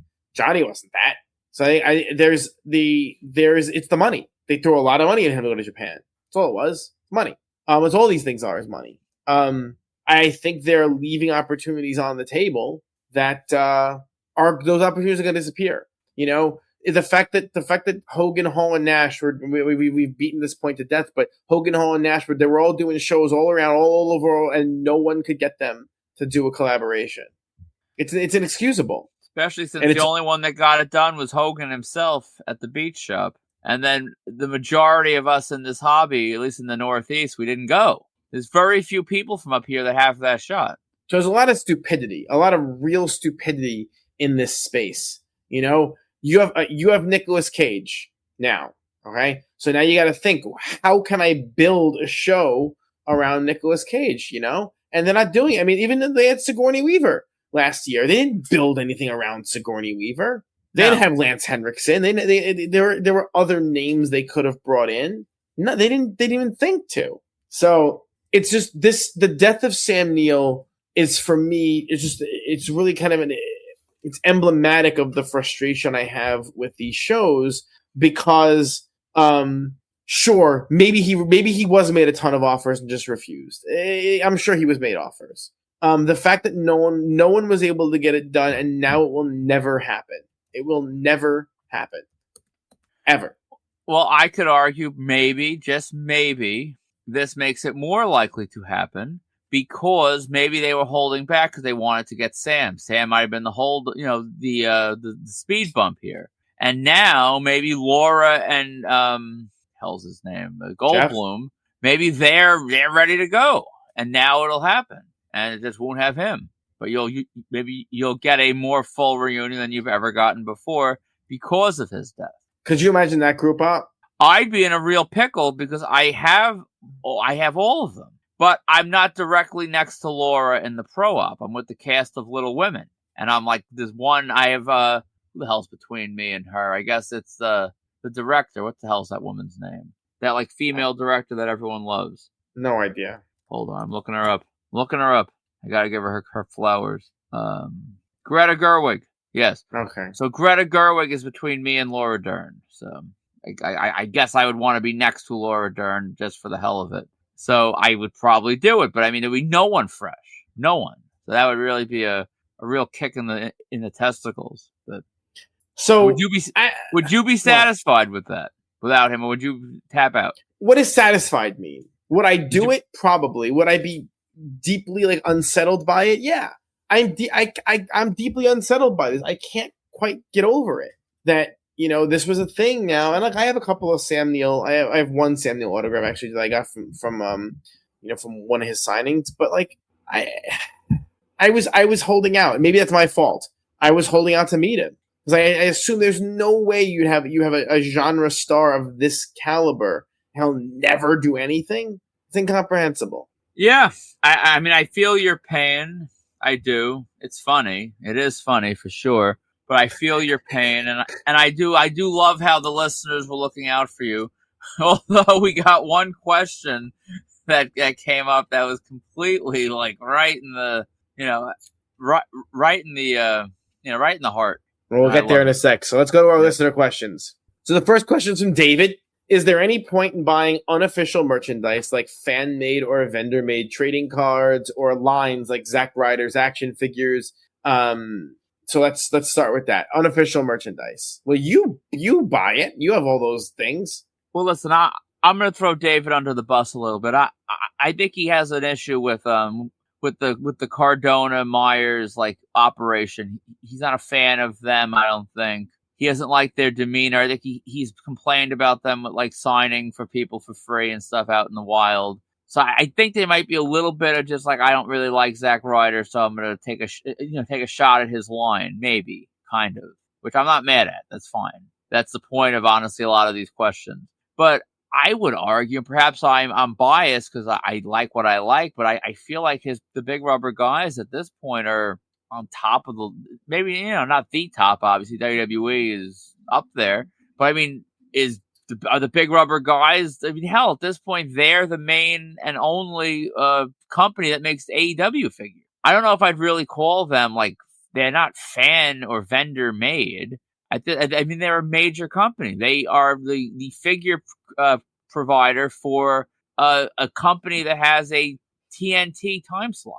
Okay, so you're getting lost in the minutia of the detail. The big question is, do you get unofficial merchandise signed? Unofficial merchandise, like, usually no, but okay, they're official merchandise. So I got that Empire Records art print that was made by some person on Etsy signed. I got that other thing, that fake Rex Manning album cover signed, right? Yeah. Is there any point to it? Is there any? I mean, I have no problem getting unofficial things signed. I got the custom Psychosis Funko Pop I got signed. I got my custom Romeo and Juliet Funko Pop signed. I have no qualms about. I don't official, unofficial. I don't care. If I like it, that's the thing that I like. I don't like customs. We've discussed this before. I'm not a customs guy when it comes to figures or pops or anything like that. So that I would never do. Art prints. I mean, you make your own prints all the time, so yeah, but that's different. That's me. I wouldn't want my art prints if someone else made them, which is deranged. Because I mean, why wouldn't I? Because I mean, someone's making everything. But when it's something I make, I probably wouldn't just buy it from another person. Like, ooh, I have this print that so and so made. So like when I got that Rex Manning album cover thing done, you like shuddered? I didn't shudder. Cause I'm not a snob like you. But it's. I mean, on one hand, I was like jealous of it because it was really cool, and then on the other hand, I'm just like, it's a slippery slope. I also know I'm crazy, and if I start letting myself look in those corners of the sort of the merch area where I just don't shine a light, it's things are going to happen I'm not really prepared to have happen. So why not just like get things signed that you like? That's what I typically do. I don't know. I really do. I don't really have a good answer because part of me likes the original like poster images, but then there's nothing more original than the original full-size posters. But I'm practical in very few ways in this hobby, but that's one of them. And I've really had the realization that I shouldn't keep just blindly adding more because I have too many now than I'll ever display. So I do the 11 by 17 repros, but that's not anywhere near as cool. That's not original. It's just a copy of an original, which it's no more original than a art print, sick or shitty. It's the same difference. So I have no good reason. I just typically don't look and like those things. If it's art that I don't create, I don't want it. So that's it. It's a complicated, kind of nuanced answer. And I like the question a lot. So don't think me throwing you under the bus for not liking Matt and Brian is me shitting on the question. I liked it. I don't like them either. So I talk about it all the time. I'm not lying. I say it all the time.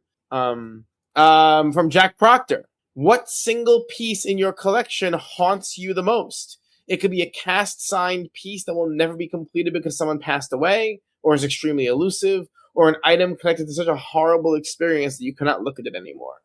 Jack put a claymore right through your chest with this one. I think you think I'm crazier than I am. Honestly, I really believe that. You think I'm going to sell my Jurassic Park print because I'm not going to have Sam Neill on it. But no, I don't feel. Maybe I will feel that kind of way about it at some point, but I don't feel that way yet. I never said you were going to sell it. I just think you're going to be irrationally dissatisfied with it because you're going to look at the space on that poster where it should have gone, and you didn't do it. Well, okay, so I couldn't have done it, right? Because I was in Pittsburgh getting the kids on it. I guess in theory I could have skipped Pittsburgh and just mailed it away to Sam Neill and then done the kids in NYCC, but who would know? I didn't remember it was an either or. I thought there was the wiggle room to do both. Okay. There was no wiggle room. Look, I'm going to be very transparent. When I earlier in the show, I mentioned that the Intercontinental Belt, and I got everyone on it. And then at some point I was like, you know what? The person who I identify most with the IC title is Savage. I'm never going to get him. And I'm like, I don't want this anymore. And I sold it. And so that was a thing that haunted me. I thought you were going to say Kurt Hennig. No. That shows the error. He didn't hold that long. He's one of the ones I think of with that title, like most. Any other pieces that haunt me? My Kids in the Hall haunted me because of the smudge on Dave Foley's autograph, and it was like killing me to get it fixed. And then I did. I get haunted by defects and smudges, honestly. That's the thing that bothers me a little bit. I guess for me, to throw something out there for myself, and I think I've mentioned this before, but I mean, an apropos answer is an apropos answer. I can't make something up because I answered it before. But the idea that I started the Sopranos book when I should have started a poster. Like the idea that I have this great Gandolfini autograph that I really can't display. I mean, I'm okay with like displaying copies of things, but I mean, it's less cool. I don't like it as much. It's like there's no real way to ever, or even if you were going to display a copy, I'm going to display like what, 12 copies of pages of a book on like a giant wall. Like it looks ridiculous. It does. There's nothing cool I could do with this. And if I had every signature I have on a poster, it would most certainly be something I would get framed and hang for like a professional frame job because I love that show so much. And I regret it being a book, but I'm grateful to have what I have. And then finally, the last question from Ari. Is Chill Out dead? Chiller is moving back to an old location. I heard they also had low attendance lately. Are the fan expos killing off these shows? So we talked about Chill Out already, but I'm interested in talking about Fan Expo. You know, are Fan Expos killing off local cons? Or do you have an opinion about that? I said that last week that I think Fan Expo is largely to blame for NYCC, RICC being a little slow out the gates. I think that's a big part of it. I think it's in part, which is what I think you are suffering from a little bit. I think they're hitting Mark McGuire. I'm trying one more analogy. They're hitting like Sosa McGuire blasts in like 98. And it makes these other shows look crappier by comparison. If these shows weren't knocking it out of the park all over the country, maybe we'd be a little more forgiving of a slow start for these shows. And I think in part also they're locking these people in. I don't think NYCC could hit up Emilio Estevez and get him. I don't know the nature of the deal. But I mean, Mr. T, there's a reason Mr. T is only doing these shows. I don't think NYCC or RICC could get him. I think it's a part of it. But I want to be clear, Chiller is not in their zip code. Tom Unger is. But I don't think you're really understanding Ari's question. He's wondering, I think, if because the Fan Expo shows are drawing so well and people have really only so much money to spend, that they're not spending it at the chillers and the chill outs and the smaller shows are condensing and disappearing. That's just a fact. It's TurtleCon and the one in the Rhode Island show, the Altered Reality show in Contropolis. These shows are disappearing, right? I think the question is whether because Fan Expo has gotten so big in pretty much every region in the country, is that contributing to the death of these shows? I get it now. Possibly. But Chiller's attendance, as Greg 2600 loves to say at every turn, has been sort of declining slowly, even before Fan Expo was really doing anything. Maybe also, I get that Fan Expo is sort of it's not just about Fan Expo. It's the idea that some of these different shows are getting bigger and bigger and costlier. And are you cutting the small stuff like the way I cut NostalgiaCon because I was spending too much on other things? Is this the casualty of that? And possibly. But I think that there's room for these small cons to still exist. I just think they have to they got to hit their marks. I think Chiller's crowds kind of took a little bit of a hit because, I mean, whether you got them all or not, when Tom was running that back end of that like area over by the pool at the Chiller venue, there were more people in the building than the last couple Chillers because, a lot of people would go there. And then you would still have the people in the lobby in like that ballroom. I think it's bigger than that, but I think that's probably part of it, Ari. I think that it's a good question. Look, we are con people, right? We are con people. We go to everything. Monster Mania this time, not drawing us. Chiller, not. Last time was incredibly weak for us. There are. I think the reality is, the competition and the budget needed to compete with shows like Fan Expo, means that you can't more or less compete. And sure, you'll get, the kind of guests that will come to Chiller, the ones who are the Chiller mainstays, they're dying, literally. These guests are passing away. And, we have a new generation of Chiller mainstays, like, the Bucos and those kind of people who are at pretty much every Chiller.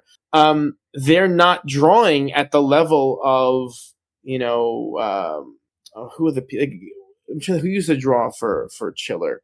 I would say Zachary, but I don't think he really drew. No, I'm not thinking like that. I mean, the celebrity guests who were there every single time. Frankly, what's his name used to be there all the time. The guy from Dukes of Hazzard was there a bunch of times. Zachary was a celebrity guest, but I don't think he was that popular. He was a local person on local public access TV. Yes, but it's a local con, so I don't think that matters. But I digress. They used to have Jeremy Bullock regularly. They used to have freaking, Gilligan regularly. Come on, what are we talking about? People who were, F Troop, that guy, with Larry Storch. Oh, Larry Storch, yeah. Right, the show they every time, these people. And then that's it. And so, the truth of it is, Fan Expo's bringing in so many people, and also there's so much money being spent. Chiller is able to get someone like Christopher Lambert, but Christopher Lambert will make more money at Fan Expo or at Rhode Island than he will at Chiller. That's just a reality. So I do think these small shows are being harmed by Fan Expo. It's like everything. Money is everything. And it's almost like the venture capital model. They're willing to spend money and not necessarily profit if it means driving out the competition, and then they have a more favorable market conditions. I think there's some of that going on with Fan Expo. Because I hear you.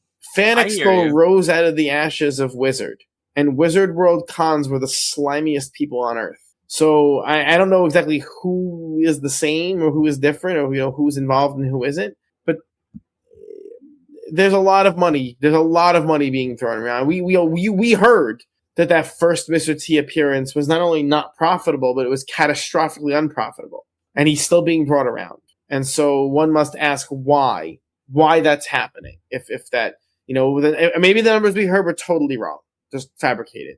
But I'm not sure based on who gave us those numbers. So I do think that there's complexity in the market. I don't think it's as simple as my show is better and therefore we're going to draw more people. I think it's like, those disruptive businesses that enter a market and they'll basically run at a loss for a couple of years to drive out the competition until making things more favorable for them. And then they can, play their games. And I think there might be some of that going on. Fan Expo's running markets where there's no money in those markets. They're still running them. So I think we'll see in a couple of years where Fan Expo goes. If in a couple of years Fan Expo just dramatically, after it kills off the local cons, if it dramatically scales back its budgets, I think that's a conversation to be had. But right now they're spending a ton of money on every con. Yeah, for sure. All right, so what's coming up for us? You have the AJ Ewing signing. When is that? That's got to be coming up, right? Next week. Are you excited? You forgot who AJ Ewing is. Do I? Did I what? I said, are you excited or did you forget who he is? No. I mean, there's very few bright spots on the Mets this year, and he's one of them. So, of course, we'll be at Fan Expo Chicago. We posted the dates and the time for the Sharpie Social. It will be at Portillo's on the Friday night, right? Let me double check. Can't be too sure. We don't want people going to Portillo's a different night. Pretty sure it's Friday at 8 p.m. at Portillo's. Friday at 8 p.m. Friday, August 14th at the Harwood Heights Portillo's. So we'll be there. If you're there, make sure you wear your marked out shirt if you have one. If you don't have one, get one. They're not even that expensive. And we'll see everyone in Chicago. Then, of course, Dallas in September. I don't know why Dallas is before Keanu Reeves, because Keanu Reeves is also in August. The whole Keanu Reeves Simple Plan thing, we'll deal with that. It's gonna be down to the wire how that's gonna go down. We'll see. I'm pretty much now convinced that the Keanu Reeves photo op is gonna go down the way we want it to go down. So it's gonna make it a little bit harder for me. I gotta make sure I'm in the building for that. Yeah. And then, of course, as the fall winds on, you have Chance the Rapper. New York Comic Con will be there. Right? We have our 4-day tickets. Will we be there all 4 days? I don't know. We'll see. And it looks like we'll be in Altoona. What month is Altoona? October. I think it's the week after NYCC. I actually have to look that up because that matters to me. Crap, I hope. This is when you fake busyness. Fake it, yeah. I have to check because there might actually be a conflict, but I won't know for another week or two. I'm hoping there isn't because whatever. No, stop lying. Yeah, you're hoping there is. All right. So once again, if you're shopping for autographs, check out www.markedoutcollectibles.com or our eBay store at Marked Out Collectibles. To contact us for any reason, email markedoutcollectibles@gmail.com or join the Marked Out Autograph Collecting community on Facebook. Once again, we do not have any signings to announce, but we have a ton of merch, including that sale on AJ Styles 11x14s. They are Beckett certified. We're selling them to members of our or listeners of our show only. The price is $2 for $70. $2 for $70 or $75? 70. What the hell? It's now 70. If it was 75, $2 for $70. No sob story needed. No sob story needed. Just shoot us a DM that you heard the offer here. $2 for $70 on AJ Styles. You're not getting it cheaper anywhere else for 11x14. It's not happening. Nope. All right. I think we're good. We're good. Let's get the hell out of here. All right. So thank you for listening, and for markedout.com, Marked Out Collectibles, and Marked Out Radio, I'm Sean. I'm Dana. And we will see you next week.